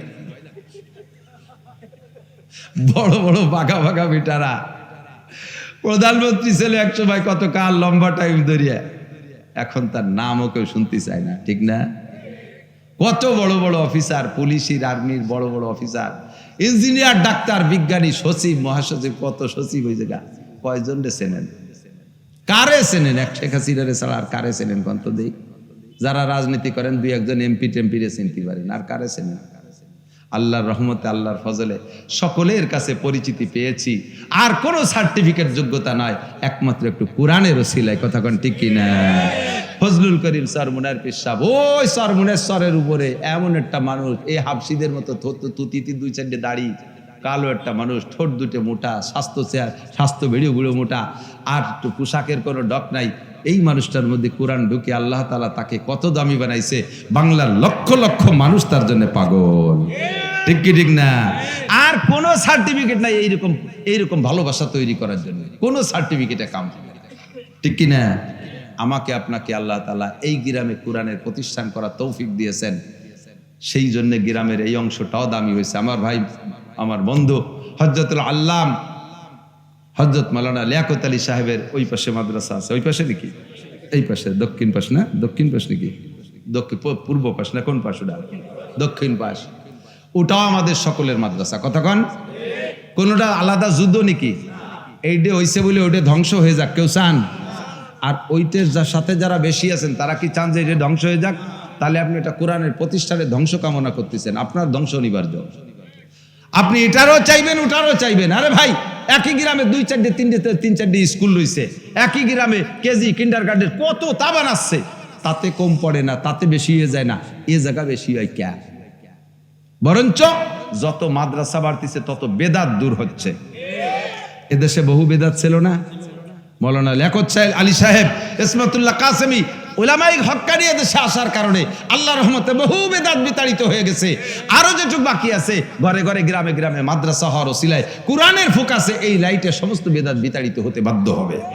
যখন তখন প্রত্যেকের ঘরে একটা বক্তা তৈরি হবে। আপনার একটা ছেলে লিয়াকত, আপনার একটা ছেলে ইসমাতুল্লাহ কাসেমি, আপনার একটা ছেলে হেলাল উদ্দিন, আপনার একটা ছেলে হিয়া মাহমুদ, আপনার একটা ছেলে জাফর আহমদ সাহেব, আপনার একটা ছেলে কে বলে শামসুল হক সাহেব। এইরকম ঘরে ঘরে বড় বড় হক্কানি আলেম হয়ে গেলে কমপক্ষে ওই বাড়ির মধ্যে বেদাত থাকতে পারবে না। ওই পাড়ায় বেদাত থাকতে পারবে না। আর বেদাতে মানুষকে এমন ধ্বংস করে, বেদাতে জাহান্নামের দিকে টানে, জান্নাতের লোভ দিয়ে, জান্নাতের প্রলোভন দিয়ে জাহান্নামের দিকে টানে বেদাতে। আমাকে আপনাকে বুঝতে দেয় না, আমাকে আপনাকে বুঝতে দেয় না। আল্লাহর কোরআনের সাথে থাকবো তো, এ নিয়ে আমি দামি হব তো। আমার গহরডাঙ্গা মাদ্রাসার শেষ শাইখুল হাদিস আমাদের মুরব্বীদের ভিতরে হযরত মাওলানা আব্দুর রউফ সাহেব রহমাতুল্লাহ আলাইহি হুজুর শেষ দিক দিয়ে যে কত বড় আলিম, আল্লাহু আকবার। আমরা যারা পড়ছি আমরা জানি কত বড় আলেম। হুজুর শেষ দিক যাইতে ওয়াজ ভুলে গেছে, 3-4 ওয়াজ কয়, আপনারা সবাই নামাজ পড়বেন, আপনারা সবাই দাড়ি রাখবেন পুরুষরা, আপনারা বাড়ির বউ বাচ্চাদেরকে পর্দা করাবেন, আপনারা সবাই কোরআন শরীফ পড়া শিখবেন, আপনারা সবাই টাকনুর উপরে পুরুষরা কাপড় পরবেন। এই 3-4 ওয়াজ করার পরে আর কিছু হুজুরির মনে নেই। কিন্তু প্রত্যেক দিনের সবকের ভিতরে, ওয়াজের ভিতরে একটা কমান্ড রাখতেন, আমরা পুরুষরা কোরআন শরীফটা শুদ্ধ করে পড়া শিখি। আগে যারা মাদ্রাসা ছিল না এলাকায়, এত মাদ্রাসা, সেই কালের পাবলিকরা আল্লাহর কাছে বোকা সাজলে আল্লাহ হয়তো বোকা বলে মাফ করে দিতে পারে, ব্যবস্থা নাই তা কিভাবে পড়বা। কিন্তু এখন গ্রামে গ্রামে, এক গ্রামে 2টা মাদ্রাসা। আমার মুরব্বী বাবারা আসেন হুজুরদের সাথে, একটু চেষ্টা করে কোরআন শরীফ পড়া শেখেন। কমপক্ষে আপনি না পারলেও আপনার সন্তান, আপনার সেই সাইজের সন্তান নেই, আপনি নাতি নাতি পুতা পুত্রী মাদ্রাসায় দিয়ে দেন, এরা কোরআন পড়ে আলেম হোক। আপনি একজন আলেমের দাদা হন, আলেমের নানা হন, আলেমের আব্বা হন, আপনি একজন আলেমের জানা জানেন, আপনার জানাজার ইমামতি করুক আপনার নাতি, আপনার পুতা। আমাদের বলতে ছেলের পুতা কয়, দিক কি কয় তা জানি না, ছেলের নাতি কন বা পুতা কন যাই বলেন, এ আপনার জানাজার ইমামতি করুক, আপনার নিজের ছেলে ইমামতি করুক। খেয়াল করেন, বাড়াইতে মৌলবী যত বড় হুজুর হোক না কেন, ওই যে মক্কা শরীফে কাবার মসজিদে যে নামাজ পড়বেন দেখবেন একটা ওয়াক্ত জানাজা মিস নেই। প্রত্যেক ওয়াক্ত ফরজ নামাজে সালাম ফিরানোর পরে কয় আসসালাতু আলাল মাইয়িত, আসসালাতু আলাল আমওয়াত, ছোট বাচ্চা যে আসসালাতু আলাল আতফাল, আসসালাতু আলাত তিফল, এরকম বলে। এখন জানাজার নামাজ হবে, দাঁড়ায় যায়, ফরজ পড়ি সুন্নতের আগে দাঁড়ায় যায়। এই জায়গা জানাজার ইমামতি করে কাবা শরীফের ইমাম সাহেব, জানাজার ইমামতি করে কাবা শরীফ, শত শত মাইল দূর থেকে এই জানাজা করাতে জন্য ওই জায়গা নিয়ে আসে। আরে ভাই, ভালো করে মনে রাখবেন, কাবা শরীফের আব্দুর রহমান সুদাইসিও যদি জানাজা করে, ওই জানাজার এবং কাবার মধ্যে ফেলায় যদি জানাজা করে, তার চাইতে আপনার নিজের সন্তান এই শাকপাল দিয়ে দাঁড়ায় জানাজার ইমামতি করলে এই জানাজা আল্লাহর কাছে বেশি প্রিয়। কারণ এই কাবার ইমামের আপনার আব্বার জন্য একটু ফরান ফুটতেছে না, আরো খরার মধ্যে ইমামতি হচ্ছে যে যদি জানাজা সামনে দাঁড় করা দেওয়ার সময় বিরক্ত লাগে, কোনো মতে তকবীর দিয়ে সেরিয়ে জাতি পারলি বাসি।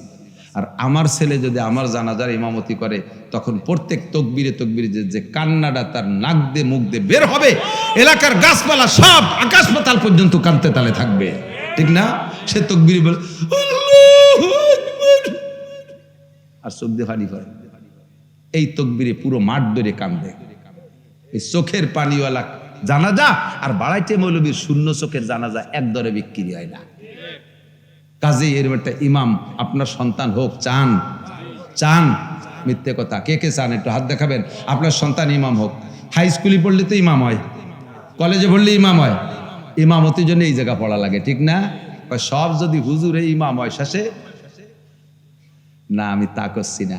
এই জায়গা পড়াইয়া তারে কোরআন শিক্ষা দেন, নুরানি প্রশিক্ষণটা দিয়ান, শুদ্ধ করে কোরআন শরীফ পড়া শিখুক, শরীয়তের মাসলা সব শিখুক, এরপরে IA BA MA BCS pass করুক, বড় ডাক্তারি। আমার গোপালগঞ্জের ডিসি সাহেব, সে জানাজা পড়ানোর যোগ্য ইমাম। ডিসি জানাজায় পড়াইতে পারে, বড় বড় মুহাদ্দিসদেরকে পিছে রেখে ইমামতি করে নামাজ পড়াইতে পারে। আমার গোপালগঞ্জের ডিসি, সে তার আব্বার জানাজা পড়াইতে পারবে। আপনার সন্তান হোক ডাক্তার, ইঞ্জিনিয়ার, বিজ্ঞানী হোক, কোনো সমস্যা নেই। রাজি আছেন তো ইনশাআল্লাহ? শুধু আপনারা টাকা দেবেন। আর বাইরের ছেলে, আমি পিরাই দেখছি যারা মাদ্রাসা করে, বড় বড় ধনী লোকরা, তারা মাদ্রাসায় করে লাখ লাখ কোটি কোটি টাকা দিয়ে মাদ্রাসা করতেছে, বাইরের ছেলেপেলেরা এসে পড়িয়ে যাচ্ছে, নিজেকে গুলো স্টার্টিং বাম দিক স্কুল কলেজে পড়ে। আল্লাহ কয়, তুমি মাদ্রাসা করছো নাম কলানোর জন্য, তুমি দিনের জন্য যদি মাদ্রাসা করি থাকো, তোমার কটার এর মধ্যে দাও না কে? কতক্ষণ তোমার কটার এর মধ্যে দাও না কে? তোমার কটার স্টার্টিং কলেজের দিক, আর বাইরের গুলো এসে তিনটা পড়বে, তুমি টাকা দিয়ে পড়াবা, ফাঁকি দিয়ে টাকি বাদায় নিয়ে যেতে চাও, আল্লাহরে ফাঁকি দিয়ে টাকি বাদায় নিয়ে যেতে চাও। মাদ্রাসা যারা করছেন, ওই পরিবারের ফ্যামিলির প্রত্যেকের ফ্যামিলি থেকে এক একটাই মাদ্রাসার জন্য কমপক্ষে আসে। আপনারা একমত? আপনারা স্থানীয় যারা আছেন দেবেন তো মাদ্রাসায় ছেলেদের, ঠকবেন না, এবং মেধাবী ডারে দেবেন, ওই বলদ ডারে দেবেন না। আটা দেয় রাস্তা দিয়ে চলে যায় খালের মধ্যে, আবার তুমি হক্কানি হুজুর হইয়া আসো। যেটা প্রাইভেট মাস্টারের মাথা বেচ দিয়ে বড় ভাটা ফেলাই দিছে, সেই ডেরে দিছে যে আব্বা তুমি হুজুর হইয়া আসবে, ও আইসেতে এ জায়গা হুজুরির মাথা ফাটাই দেবে। যেটা নম্র ভদ্র স্বাস্থ্য চেহারা ভালো ব্রেরি এডেরে মাদ্রাসায় দেন, বহুত বড় আলেম হবে, সাইকুল হাদিস আল্লামা আজিজুল হক হবে, আহমদ শফি হবে, মিজানুর রহমান সাইদ সাহেব হবে, মুফতি দেলোয়ার হবে, মুফতি আব্দুল মালেক সাহেব হবে, হ্যাঁ এরকম বড় বড় হক্কানি আলেম লিয়াকত সাহেব হবে, মুফতি আব্দুল কাইয়ুম হবে, আব্দুল গফফার সাহেব হবে। আপনাদের এই নগরকান্দার ভিতরে আমি বলতে পারি আব্দুল গফফার সাহেবের চাইতে সম্মানী মানুষ কে হতে পারে? খুব কম, খুব কম, ঠিক না? সমমানের ওই যোগ্য আলেম যদি কেউ হয় তাহলে তারে বলা যেতে পারে।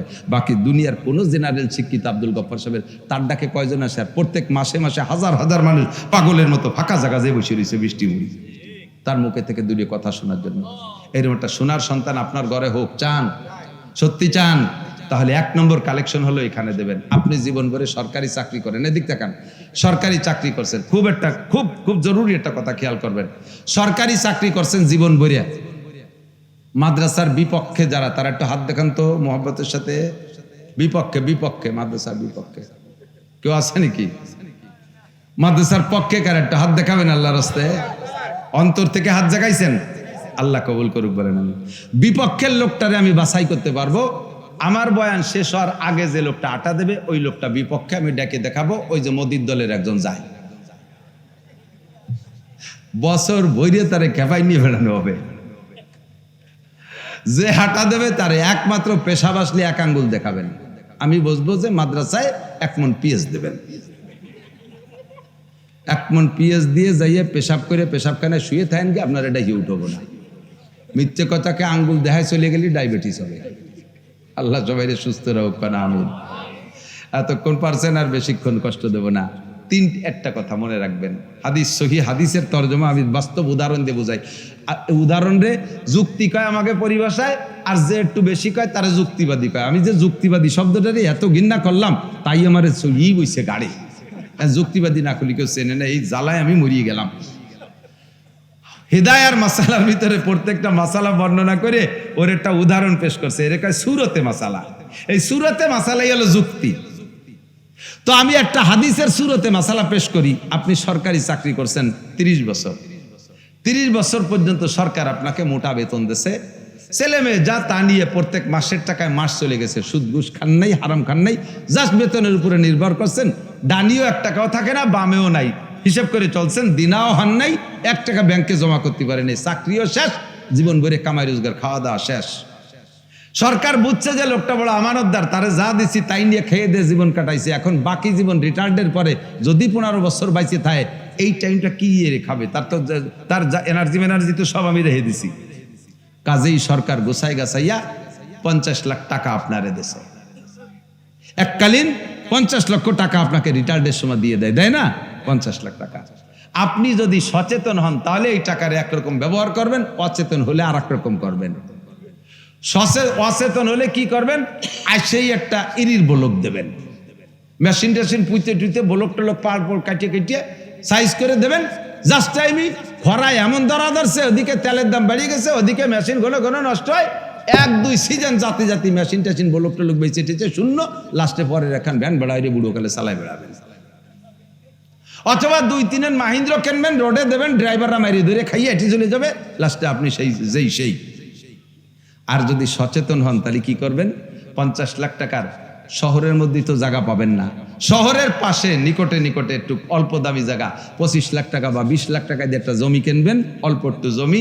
আর 30 লাখ টাকা দিয়ে বিল্ডিং তো হবে না, 30 লাখ টাকা দিয়ে আপনি টিন শেড অল করে 3 ইউনিটের একটা ঘর বানাবেন, যাতে 3 ডেম নর্মাল ফ্যামিলিরে ভাড়া দেওয়া যায়। আর শহরের অফিসাররা এই জাতীয় ভাড়া খোঁজে বা ঘর বাড়িতে বসবাস করে চাকরিজীবীরা, আপনি 3 ইউনিট 3 জনের ভাড়া দেবেন, 3-10-কে 30,000 টাকা ভাড়া আসবে। এই 30 লাখ টাকারে কাজে লাগাইলে 3 ইউনিটের একটা বিল্ডিং হবে, 3 দিক দিয়ে 3-10-কে 30,000 টাকা ভাড়া আসবে। বুড়ো কাল পর্যন্ত ছেলে মেয়ের মুখের দিক তাকায় বসে থাকা লাগবে না, কিনা ওষুধের টাকা দেবে, কিনা লুঙ্গি কিনে দেবে, কিনা চাইল্ড ডাইল কিনে দেবে, এ চিন্তা করা লাগবে না। ওই 30,000 টাকা দিয়ে মুছে খাতি পারবেন। আপনি একজন সচেতন ব্যক্তি, কথা কোন ঠিক কি ঠিক না? আল্লাহর নবী বলেন, যতদিন তোমরা বেঁচে আছো, নামাজ পড়তেছে এর বিনিময়ে আল্লাহ খাওয়ায়, রোজা রাখতেছে এর বিনিময়ে আল্লাহ খাওয়ায়, জিকির করতেছে এর বিনিময়ে আল্লাহ খাওয়ায়, ফরজ ওয়াজিবের বিনিময়ে আল্লাহ তোমারে বেতন দিচ্ছে, খাইয়ে দিয়ে বাইসে রইছো।